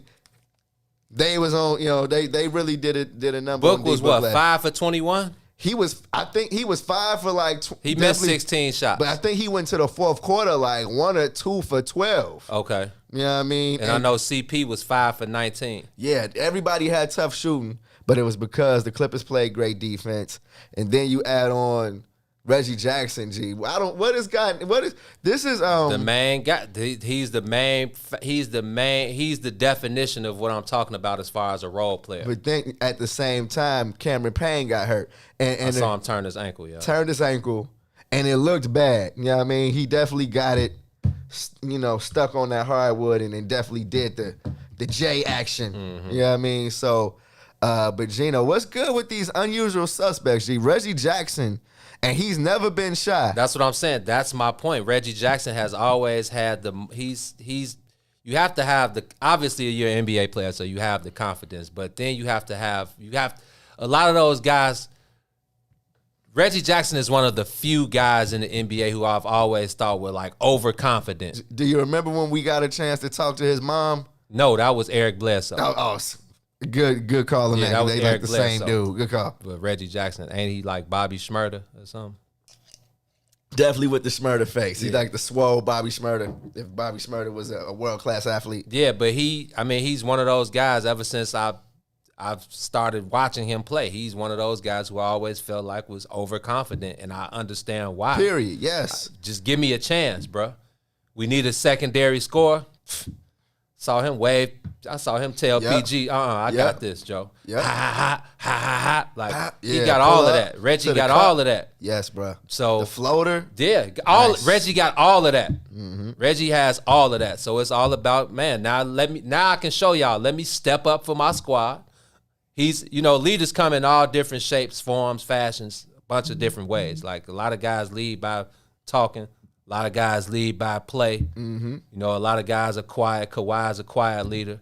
Reggie is just one of them flashy guys. He's going to let you know. He's going to stand up. He might pound his chest. Oh, yeah. He might, but he got the gift.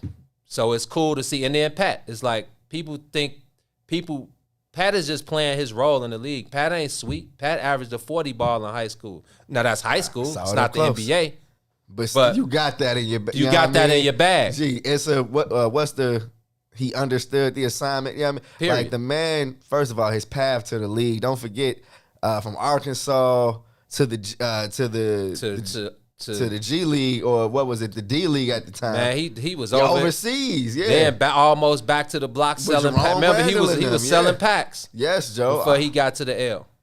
And then what team gave him? Houston. Houston was the first team gave him a shot. Yeah, bro. Turned that into a 3-year, $40 million deal, man. About to be over 10 years in the league, bro. So the aggressiveness. Saying all NBA. He out here, he can drop the TA line. When you say my name, first team. I mean, even though he ain't first team, but I mean that's a travesty and a sham. Though. Yeah, but just the way how aggressive Pat has been, and then obviously Book is not going. He could bear. His eyes were kind of puffy. He had he's going to have broken to adjust nose, to the mask. and he's not going to make no excuses. He was moving the mask all game. Yeah. Said he took the shot agents. Also, he got. So I remember. Did you hear them talk about Rip? He called Rip Hamilton. Yeah, he said Rip was his favorite player of all time. Wow. He said he's hollered at Rip over the years a little bit, but he said he felt like now was the opportune time to holler at him. But the procedure that happens when you break your nose is usually like this, not long drawn out, but it takes a while. But Dev was like, man, we got work, we got a game to play, Joe. I don't got time for all that. So they numbed him up. Took like 8 numbing agents, and then they went in, broke his nose, re-broke his nose so they could put it back in place. Oh, yeah. And then he got on the plane and was gone. So I'm pretty sure that has something to do with it, but as a professional, I expect him to say, man, we lost. Pat played great D. We got to come back in game 4. We got to watch some tape, get back in here, get some renewed energy, and get back out there and win game 4. So and Chris Paul said the same thing, like, man, that don't have nothing to do with it. Get the Clippers credit for coming out and putting us on notice, letting them know that they ain't going to roll over and die. And we got to come out and win game 4. So I was happy to hear that. You know, people want to make excuses. Fans want to make excuses. But Dev came out and was like, nah, give Pat credit. He hounded me. He did what he does. We know what he's out there to do. Gino. So it's up to me to go in, look at the tape, make the adjustment, and come back ready to play. Simple as that, bro. Nothing else needs to be said. Period, Gino. It definitely got to a point that night where you just looked at Pat Bev, and I'll use him as the reference because he was just literally hawking all night. But it was like, yeah, this is just the Clippers night. This, Pat Bev is on point. He was ripping everybody up. But man, real quick on Pat Bev, and because I told you before, he was my favorite player to watch in high school. Being on the high school scene while he was in Marshall, he was definitely my favorite player that I close in high school. But when you see what he's turned because even if you look at that, when you see what he's turned himself into, and he's turned himself into a championship caliber guard. All 4 of these teams that are left, G, you don't think they want Pat Bev? Come on, man. You know what I mean? Come on, man. Full court. So, yeah, G, shout out to Pat Bev. Man, the way to put it. Everybody left with, like, Pat Bev on their squad. So, shout out to the West Side's finest. Well, I'm showing a picture last night. I'm showing a tweet from last night, and if you can't really see it on the screen, it's Pat throwing up the Lord, obviously. Oh, so it's your favorite, the best favorite picture of Pat Bev ever. Man, yes. Throwing up the Lord. I quoted was definitely hoops like he's in the county, and the memes and the jokes are definitely funny as hell. But his come up from out west was real, and he can really get down. Playing his the NBA, but ain't sweet from the you understand. So, big shout out to Pat Bev for and shout out to Ty Lue, man. Ty Lue was on the fences with me from the jump, but I love the adjustments that he's made in these playoffs. I'm glad you brought that up because yes, the adjustments. The message that he gave the team after they lost game 2, the message he said, man. When we got back, I hit PG up immediately like, Joe, if it wasn't for you, we wouldn't be here. PG on the phone now. He like, bro, if it wasn't for you, we wouldn't be here. Let that go. Let them 2 free throws go, bro. We got to win game 3, and we not going to win it without you on point. Like it happens, PG. Move on, G. It wasn't for the series. Let's go. What did he have last night? 27, 14? It was smooth. Like, he was killing them. Like, you're not PG. I feel like I love watching him pick his spots offensively. When PG is not settling for when less than a quarter of his shots come from 3, that's when I know PG is locked in. When he starts settling for 3 balls, that's when you got PG driving, creating, picking his spot, knowing his angles, getting the rest of the guys, trusting in his guys. That's when PG is at his best. I'm glad you said that about Ty Lue because I came in wanting to ask you about him. Before the game, I forgot one of his players said that he's like the Bill Belichick of basketball. Wow. And I thought I was like, really? Like that's a hell of a compliment. That's great when your guys stick up for you like that. It's great, but then NBA showed a halftime clip of him in the locker room, and all he said was, good job, guys. We got to keep going on offense, and then on defense, we got to keep playing defense. That's Bill and Belichick. On offense, let's stay offensive. And I'm like, gee. That's Bill Belichick. I'm like, gee, his players must know what he means. So I'm sitting there like, I'll be looking at my, like, so we should keep moving the ball. Like, should we stay active? I mean, we know that, but. Yeah, Joe. Offense, stay offensive, y'all. Let's go. I feel like it's less of the actual words, exactly, and it's more of his presence. Exactly. It's more of him being the. It was just 15 seconds. You know what I mean? Yeah, so, exactly. But I'm saying I feel like even all of that, whatever he says, all of that, I feel like it's more of his presence. It's more of him being a former player, not too far removed from playing. Facts. And just having that rapport with his guys and being able to relate to his guys and them being able to talk to each other like homies. No, that's real. He's my coach. But I can still talk to him like he's one of our guys. And we have that mutual respect. That's definitely, I feel like one of the things Ty Lue brings to the table that makes a difference for sure. Yeah, so he's definitely shown that. So, man, interesting series, man. 2-1. Phoenix is still in the driver's seat. The Clippers need to go ahead and win game 2 and tie it up. But we know Chris Paul, we know Dev, we know DeAndre Ayton. I think Herb said the Dev and CP shot a combined 10 for 40, which is 25%. They were very terrible last night. So I know they're not going to do that next game. Dev is going to come back ready to play better. Yeah. DeAndre Ayton, you know, I've loved watching him play. He just moves, you know, he runs the floor very well, bro. Just a smooth big man. So, yeah, if they can, you know, he kept it going yesterday. He had a decent game, but if Chris Paul... If you chop the heads off, you can live with DeAndre Ayton double-double. Yeah. So, yeah, game 4. Game 4 is on Saturday night. When we before we go to break, Ronald Brody asked, when do you expect Leonard to be back? And Herb said they going back to Phoenix 2-2. Whew. I don't expect Kawhi Leonard back this series. I definitely don't expect Kawhi back this series. I feel like the part of the entertainment of this series is not knowing like what you're going to get from the Clippers, man. Right. The Clippers like continue to kind of surprise me, like because they played a great game. Right. Like they played a great game yesterday and played a high level of basketball, bruh. Didn't make a bunch of mistakes outside of. I thought Paul George had a bunch of turnovers, but outside of that, they were solid. They got multiple guys on that roster that can have a run. You know what I mean? That can go on a run and impact the game. Terrence Mann can heat up and get 6 straight, and it will hurt you. Yeah, he's gonna take the momentum and swing it to the other side. You know what I mean? Some shooting. Luke Kennard can come off the Luke bench and knock him down. even Zoop up with a. I mean, he's like Luke Long. But yeah. So I wouldn't be surprised if it goes back to Phoenix 2-2, but I'm definitely expecting Chris Paul and Devin Booker to play a lot better than they did and still win in LA. So I'm thinking the Suns are going to the finals, Herb, and I don't think it's going to be a super long series. So, well, that'll be the Western Conference Finals, man. Let's go to break, Ron. We come back on the other side. We can talk Eastern Conference Finals. Milwaukee down 1-0 to the Atlanta Hawks, game 2 tonight. Ice Trey has been on one. I want to talk about Mike Budenholzer when we come back, and we still gotta talk about KD and Scotty because I kind of wasn't feeling Scotty. I'm gonna be honest, and I messed with Scotty. I love Scotty. He was part of our '90s run. You're not gonna let Scotty get I can't let Scotty get off the hook on this one. So we're gonna talk Eastern Conference Finals, and we're gonna tap into Scotty and KD when we come back on the other side. You're on the soil with the bigs.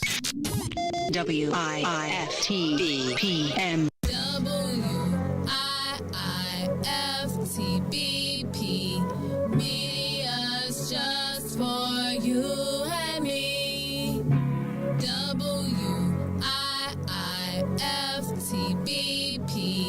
Media's just for you and me.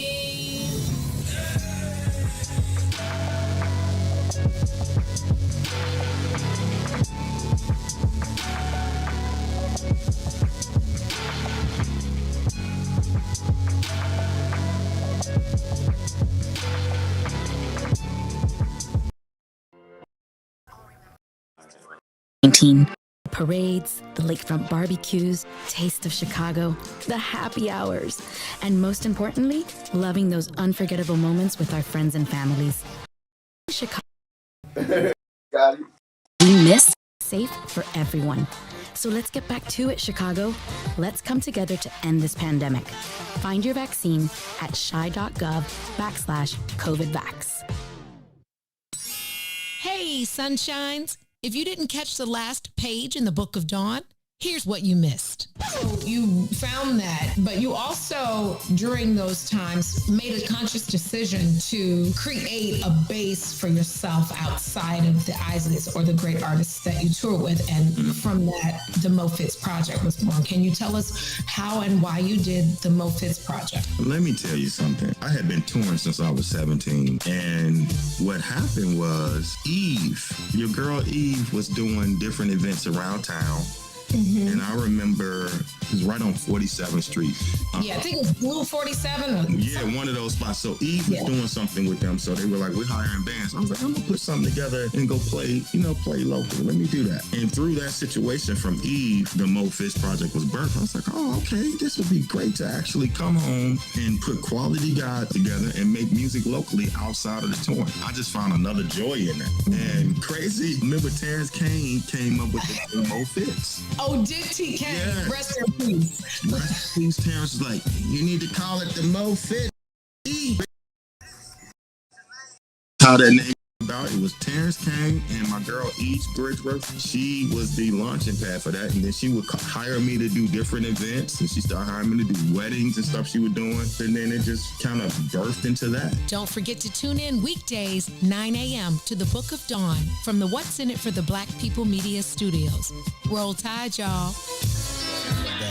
Traffic jam fam, you know it. I'm from the middle of the map. I get around, I've been there and back. Born in Gary, Indian, just to be exact. Got family in the go and family in the nap. Same shit everywhere, saw it in the A out on Old Nat. Sucker free suckers can't take the heat, nah they gon' rap. Big dumb cats, big guns clap. Another brother dead, another mother son lap. I'm from the era where the niggas did scrap. Seen the same person shot with two different straps. You don't want this, now you don't want that. Tired of fuck shit, wanna take a nap. I'm a dog on these chicks, just a different cat. Must make at least an M to make an impact. Made just paint the Benz matte black. Fresh head to toe, never wore socks that didn't match. Cause I'm from the middle of the map. Yeah, I'm from the middle of the map. I'm from the middle of the map. Nigga, I get around, I've been there and back. Yeah, I'm from the middle of the map. I'm from the middle of the map. Yeah, I'm from the middle of the map. I get around, I've been there and back. Check, I'm from the middle of the map. I get around, I've been there and back. Born in Gary, Indian, just to be exact. Got family in the go and family in the nap. Talking money, shit hit my jack. If it don't make sense, shit I can sense that. Blowing big loud, never the mid-pack. See you talk, that's just big cap. Nigga, I walk the walk with graduation hats. Fuck your opinion, nigga, in fact. You fuck my bitch, Sister. can't bring her back. Play the game, play the field, never been set. Bulls game flow seats just like my Benz mats. Blunt to my lips, gun on my hip, her project pack. Act not my cup of tea, rather sip some yak, cause I'm from the middle of the map. Yeah, I'm from the middle of the map. I'm from the middle of the map. Look, I get around, I've been there and back. Yeah, I'm from the middle of the map. I'm from the middle of the map. Yeah, I'm from the middle of the map. Look, I get around, I've been there and back. I'm from the middle of the map. We ride big Chevys, big Cadillacs. I'm from the mid. You are back on the soil. I just gotta ask Gino a quick question. I feel like we can dive off into another direction. I don't want to do that, but it just crossed my mind based on the conversation we were just having. What are the chances Ben Simmons comes back with a better jump shot next summer or next season? He better. It's been a while. He's been in the league for a handful of years. He was drafted in 2016. But if people remember, if people go back to Ben Simmons at the summer league, Ben Simmons was shooting fadeaways, one-legged J's, and it three looks balls, smooth, cohesive. Like what? How does that dip off? Like that ain't the NBA. Period. And you can't do that in a real game. Basically, you can't be coddled as a grown man. You know, you gotta message Ben. Yeah, you know, the Sixers tried to hire somebody to work for them. Rich Paul and them came in calling the shots. They told Buddy, "Nah, we good on that. We gonna hire his brother to work with him, and you know the report is out. I mean, when you hear these reports, we've been around long enough. We know what's valid and what's not. And when numerous reports come out about certain situations, everybody ain't lying.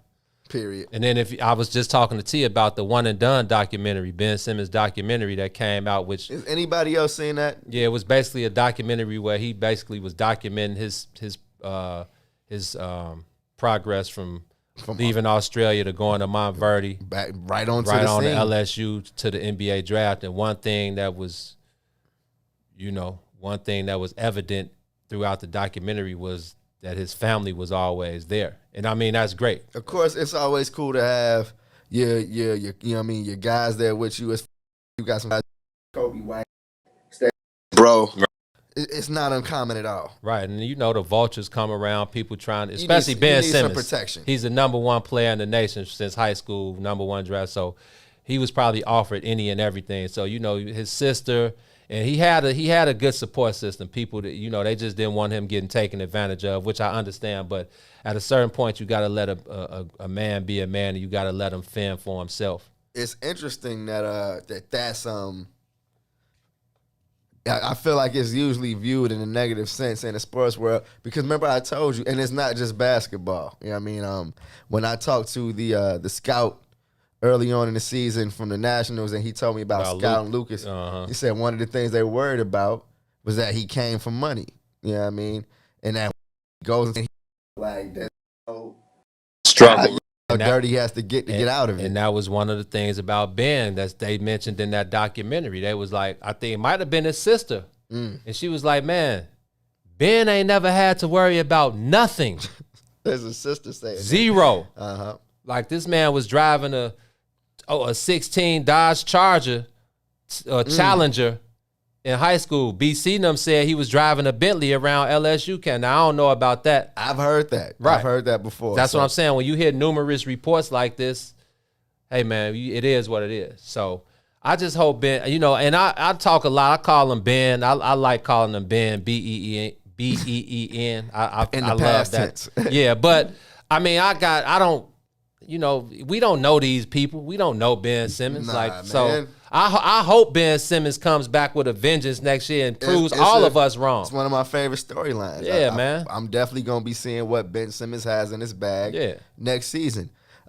Gino, let's touch on we go from not really a natural-born killer to a natural-born killer, bro. Ice Trae Young and the Atlanta Hawks up 1-0 on the Milwaukee Bucks. Did you see the man's Trae Young stat line, bro? I didn't get to see the whole game. He had 48, 11, and 7. On 44 shots. 34. 34. He was 17 to 34. Okay, so because I was listening on the radio, and it sounded like they said he took 44 shots. No, he was 17 for 34 from the field. Gee. Oh, see, that is some next level stuff, bro.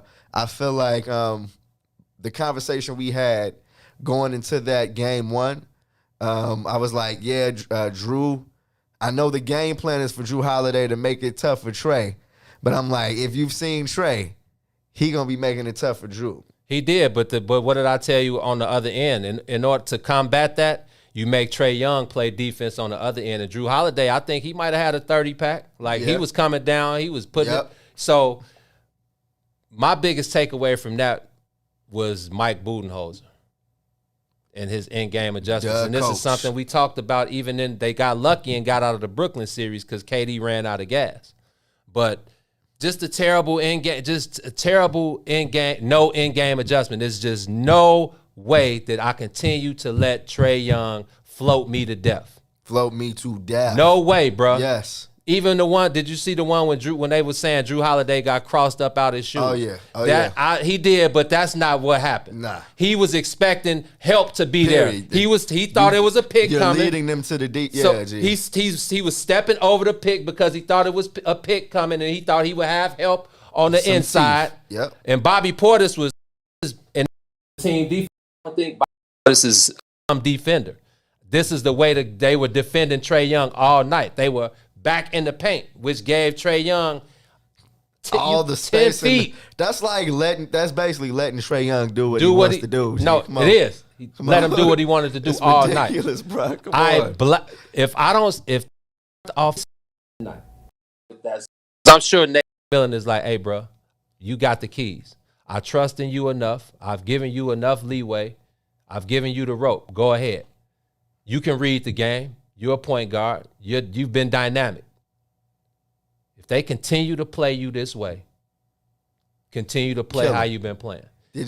Go ahead. If Mike Budenholzer, if they come out in the first 3 plays and Trae Young floats them to death like he did the other day, if they don't start blitzing Trae Young, I'm blitzing him off that pick, and he's passing the ball to him and Eugene in the pick and roll. AKA. I forgot what they was. John Collins, Mike Breen and them, and Mark Jackson. They had a nickname for him. Oh no, it was Ernie and Kenny. Ernie called him John the Baptist. Oh, okay. And I was messing with that, but I messed with. I let John Collins beat me. I want John Collins to make the decision. I want John Collins to beat me. I don't want Trae Young to beat me. Remember my favorite thing about John Collins is he's probably one of the smartest young players I've seen at that position. Bro. I agree. I like John Collins. I think he's exactly what Trae Young needs. Remember, they were having a little turmoil early in the season. Nate McMillan. Because they was both cold. Yeah, I mean, they both raw. They like, how we going to do this together, Joe? Nate McMillan. Mm-hmm. Hey, look. Put them egos aside, bro. Please. And make it work. Believe in each other. Trust in each other. I think, and this is something I didn't think about before the series, but they are a very underrated defensive team. They are. Identity, bro. Identity. You got Clint Capella in the back scraping up 18, 19 boards. Don't forget they're missing DeAndre Hunter and Cam Reddish still. So you got Kevin Gallo. Healthy. Yeah, I mean, moving. Yeah, Joe. And Trae Young, though. Yeah, I mean, Trae Young, I feel like if you blitz him, I'm more interested to see how he handles that. I'm like, now can you handle the blitz now, young? You got to see that, and that's my only knock on Trae Young. And I don't want to call it a knock, but it's just my only issue is like that loosey-goosey. Like him and Steph, they got that bad. They loose with the pill because that's how the NBA is now. You can't get up in them. Yeah. You can't really play physical unless you Pat Bev, PJ Tucker, guys who Drew Holiday kind of. Guys who've established that identity, and the refs are going to let them play a certain way. But most of the NBA, you can't play those guys tough. So Trae can be that way with the ball. But now it's the playoffs. It's a different game. Milwaukee's a really good defensive team. So I'm with you. I want to see Milwaukee's. I want to see their the change that they make tonight in blitzing him. I do. Or maybe not blitz him, but just give him a different look. You can't keep letting that same look go all game. But then I want to see how Trae Young responds, and I want to see how the rest of the team responds, because now, like you said, Kevin Werder, Trae didn't have the best shooting night the other night. Trae Young, Kevin Werder had a 30-pack because he had Seth Curry on him all night. So now it's all about who steps up. John Collins, Kevin Werder, Bogdanovich is playing on a sore knee. Facts. Lou Will is going to explode one of these games. Gallo is going to catch heat one of these games. So it's like Shaq calls them the others. It's all about the others. The others coming through for Trae. Yes. Because he's not going to shoot 17 or 34 on a nightly basis, but just being in control of the offense, being, the flow of the offense and just controlling the game, limiting the turnovers. The Atlanta Hawks, they got a very good chance to go home and go back to Atlanta up 2-0, but I'm starting to feel it, Gino. Milwaukee can't let that happen, bro. Giannis, if you take another fadeaway, jump shot on Trae Young. I'm so happy you said what? Like, how does that even cross your mind, bro? Like, I'm a fade away, and you're 10 feet away from the basket. It's like, yeah, that was frustrating to see, and it definitely let the Hawks back into the game. Like I think the Hawks, what they down like 6 with like a minute and some change or 2 minutes to go. So, yeah, man. Like I was telling you before the conference final started, Gino. I know that it's not the names, and I know you weren't one of the people saying this, but I didn't care. You know what I mean? I feel like these are 2 teams that are evenly matched, that have 4 different styles of basketball with all 4 of these teams. So I'm definitely thoroughly entertained and looking forward to Atlanta at Milwaukee tonight for sure. So no doubt, me too, man. Should be interesting. But before we, no, go ahead. You know, I'm excited when I'm planning. I'm not going to be at the. I'm going to be at the White Sox. You'll have the computer yeah, queued like, up. Yeah. If I was at home, I'd be scrolled up. It would be a must. So yeah. All right, man. We got a couple minutes left. We can't get out of here without the Scottie Pippen and KD, man. We can't, bro. What the hell? So word of the day. Oh, we gonna run that real quick too, Ron Rilla. But I gotta get the KD and Scottie beef. So anybody out there that's not aware, was it GQ? Scottie was talking to GQ magazine, Yes. and he was talking about the difference between Kevin Durant and LeBron James. And Scottie says, KD, as great as his offense was, it turned out to be his worst enemy because he didn't know how to play team basketball. He kept trying to go punch for punch. Have you ever seen LeBron take a shot like that? He ain't going to take that shot. He's going to be smarter. He's going to force a double. That's what KD wasn't able to do. KD can score better than LeBron, but has he surpassed LeBron? Nah. He tried to beat Milwaukee instead of utilizing his team. You see what I'm saying? LeBron would have figured out how to beat them and wouldn't have been exhausted. And he may not have taken that last shot. LeBron ain't KD, and KD ain't LeBron. So you know, shot was Huff. It was. He was. But if the shot before, if he was maybe if he wore a size 13 instead of a 14, this conversation wouldn't even be going on. But that's another story. But the king of the clapback, KD, because you know he saw it. Oh, you know he saw it. KD said, didn't the great Scottie Pippen refuse to go in the game for the last second shot because he was in his feelings, because his coach drew up the play for a better shooter? This guy, Scottie, also wanted to enjoy his summer, so he chose to rehab during the season. He chose to get the surgery in the offseason. Hey, yo, Scottie, they follow Phil, not you. So Scottie then comes back. That I just felt some secondhand embarrassment. Did you hear Scottie's to Tony? Is this started talking racist? Yeah. Yes. I did see that. I didn't know it was in response to it was Kevin in response. Durant. Yes. So Scottie Scottie says. Now I'm disappointed, bro. Scottie says that was racial. Wanted to out Scottie for all the things he did for the Bulls, all of the headaches and the aches and pains and everything he went through for the Bulls. And you want to give somebody else the last shot, something that I worked for my entire career? No, he said that. Scottie said it was racial. Yeah, I mean, and at this point, I just want Scottie to please stop.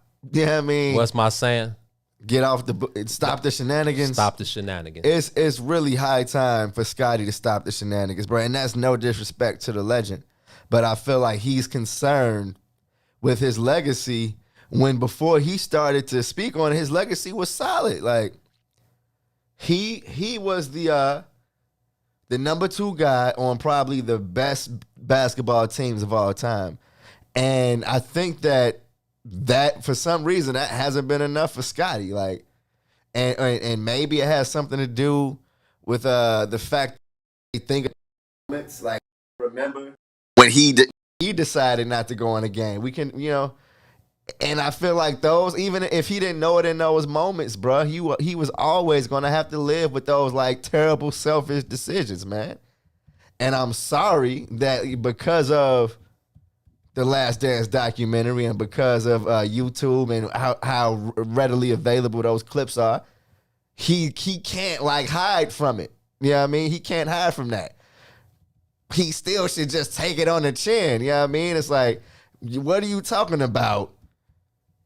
It was racial, bro. Like, yeah, Scottie got to get Tony out of had here. hit multiple game winners that season. And Tony was the better shooter, and Tony was more clutch. Come on, G. And Tony knocked it down. Let's not forget that. Don't forget that. Right. He knocked it down. That's what I'm saying. Come on, Scottie, bro. That's really low considering the fact that you've been kind of rolling in the mud lately. That's low. It's like racial. So now you're saying Phil Jackson in the heat of the moment was like, forget this boy. You know what I mean? Like, no, Scottie, get this country mug out of here. It's like, no, come on, Scottie. Man crawled up a great play. Okay? Coach Phil knew what he was doing, and there's no disrespect, bruh. And whatever he has against Mike, Gino. Stop. Dude, we got a line to Scotty G.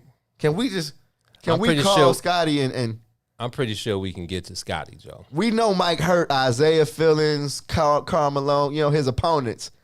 How did Scottie Pippen get his feeling? Like, how did Scottie Pippen become a Big Mike victim, G? Like, how? Like Miriam said, and Ronald Brody said, man, Scotty got a book to sell, Joe. But Miriam said, I agree with T. Release your book and fall back, Joe. Release the book. Release the book, Scotty, and let us play with that. The memoir is coming in November. Pre-sales are available right now. Scotty, man, the bigs need a few dollars if we're going to be promoting your book on the soil. Or you can come chop it up on the soil with us. Whatever you feel like is, And real quick, and this is kind of when I come back to Earth on Scotty, when I realized that he comes from basketball was instilled into him to the point where it was his life and it is his life. Right. Yeah, I mean, he just lost his son. Right. And if you heard the first things he said about that is that because he was born with a disability, and Scotty was like, if he wasn't born with that disability, I have no doubt he would have been in the NBA. Like, that was his goal. It was his son's goal. It was his life. You know what I mean? So I have no, yes, I'm pretty sure the book is fire. And so, yeah, go ahead and keep sending your strays out. I'm going to read the book, Scotty. Don't worry. On that note, man, we going to get out of here, but we got to get our word of the day. It's been a couple days, man. People been on my heels in the comments like, man, y'all don't do the word of the day no more. And I'm going to take that one on the chin because I brought it to the table, and I got to make sure that we get our word of the day off each and every day on the soil. So, Ron Rilla, T-Time, today's word of the day. Praxis. Not a game. Not a game. Not a game. Praxis. We talking about praxis, man. Praxis, Joe. Praxis. It's its origin Greek, late 16th century. Practice, as distinguished from theory, accepted practice or custom. And I'm going to make it easy for one of y'all to use it in a sentence, bro. Marion turned her exercise plan into praxis. My boy Ron, you got a sentence for us? Ron Rilla was national what was it? National Society. Come on. I think that was good enough, man. What else say the definition again? Practice, as distinguished from theory, accepted practice or custom. Marion turned her exercise plan into praxis. Oh, that's just like taking my talents. Ron Rilla turned his talents into practice. He turned his journalist. Yeah, he turned his passion talents into his practice. Into praxis. Your passion for radio production into praxis. Yes. There we go. Leave it to you guys to put the. We're gonna get there, Gino. To wrap that thing up like a bow, man. So, with that being said, man, up next we got the guys. I usually see Herb lurking around in the background. Are they here? Are they late? They pulling the bigs. It's Friday, they probably listening to y'all right now. Yeah, Herb was in the comments. Okay, Herb, come on up here. And it's Friday. The outside be calling Herb. It ain't nice enough outside. Herb, like, is that you? Outside is summertime shy. Is that you? But yeah, man, I said what I said. Up next, cousin to Herb Howard, the third of the kickoff, kickback. Man, Herb is going. Okay, no, I'm gonna keep that. We gonna keep that on the low. Yeah, we gonna keep that on the hush. But y'all be looking. Y'all be looking for Herb to give y'all some news sooner than later. But I said what I said. Up next, intellectual thuggery at its absolute finest. I'm pretty sure it's Relationship Friday, so they're gonna be talking crazy on the airways for the next 2 hours. So. Y'all go take a break. Tell your boss to fall back. Y'all got to watch I Said What I Said for the next 2 hours. So, with that being said, man, we going to get up out of here. We will see y'all back here on Monday. T-Time will be live from the UC, but we calling it Comiskey, a.k.a. U.S. Cellular, a.k.a. Guaranteed Rate tonight as the White Sox. It was UC when I was working there. The UC, Yes. Guaranteed Rate, Diamond Talk live tonight as the White Sox come back to the crib. Who they playing? Detroit? No, the Mariners in the building. The Seattle Mariners are in the building, so we're going to make quick work of them guys tonight. Y'all lock in with T-Time on Diamond Talk Live. He's going to get it cracking for the Southside edition of Diamond Talk Live. The Cubs are still in L.A. for Game 2 of the 4-game set against the L.A. Dodgers. Again, a great historic evening last night. Zach Davies, Ryan Tepera, Andrew Chafin, Craig Kimbrell combined for a no-hitter, the first in Cubs history, the first in MLB this year, and the eighth no-hitter of the season this year for MLB, and the 17th no-hitter in Cubs history. The second no-hitter in Dodger Stadium, actually. Don't forget Jake Arrieta threw a no-hitter in Dodger Stadium in 2016. So Zach Davies, Ryan Tepera, Andrew Chafin, and Craig Kimbrell combined for the no-no last night. So historic night. 2 no-hitters for, hey, man, Carlos Rodon with the no-hitter earlier this year on the South Side. Yes. The brothers last night. You know it was coming, yes. Baseball is all good. Match me. Baseball is all good in Chicago right now. So for myself, for my player partner T-Tom, yes, for sir. Ron Rilla doing all the hard work behind producer. the boards. You know what we do over here, man. Show love, spread love. Stay away from them haters, man. Circulate the dollar with your people. Continue to circulate the dollar, man. We all about ownership over here. But most importantly, man, continue to keep it player. Always keep it player, man. There's a lot of unplayer individuals running around out in these streets. And, man, in the words of the late, great poet laureate, Chad Butler, known to most of y'all as Pimp C. The Pimp. How you say it, T?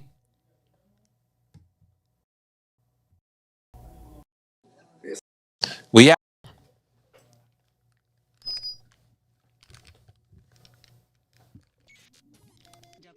WIIFTBP.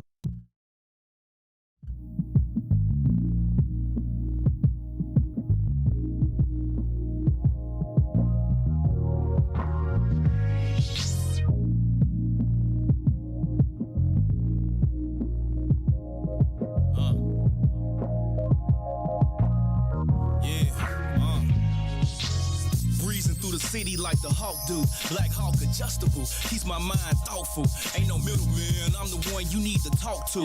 If you want a chance, I suggest you make that type of talk, turn you dogs into dog food. Goofy, you a goof. Get your ass out, move, acting like a woof. You softer than a poop do. Ain't no 50-50, both your options is a lose-lose. I ain't got no love though, laughing while you boo-hoo. I care not for teardrops, the pity that consumes you. Pitiful piece of shit, that's how them dudes do. 415s, fuck around and knock the screws loose. This flow is schizo, your boy gone cuckoo. Yeah, I flew the coop too, you knew I had to get loose. Gun smokes the network, plug you in my Bluetooth. How can I shine if I don't try? If this is really mine, then why must I? Search far and wide, it's so hard to find what I'm looking for. I stay in it, I'm on my shit. I can't stop winning, no, I can't quit till I make it to the top. Till we make the top on the list. Give me my spot, fully aware, living life to the fullest. I'm full of myself. Yes, I earn the right for me to pull it like triggers that trigger bullets. I bully the beat, take downs from bass lines, snatch fails from snares, smack temples on cymbals, hi-hats beware. It sounds so simple, sounded so clear, so real like Real Madrid. I do it for kicks, yeah. Them scary cats are scarier than scared. Make a pioneer near the top of the tier. On my square times 2, and I ain't leaving till it's square. With a flair so debonair, debutantes gotta stare. Cause I flaunt without a care, carefully with the air of an heir to the throne, all alone in the chair. In my lair where I lay up, laying another gem. Invisible man, then I reappear. Raise your glass, make a toast, cheers. How can I shine if I don't try? If this is really mine, then why must I? Search far and wide, it's so hard to find what I'm looking for. I stay in it, I'm on my shit. I can't stop winning, no, I can't quit till I make it to the top. Till we make the top of the list. Give me my spot.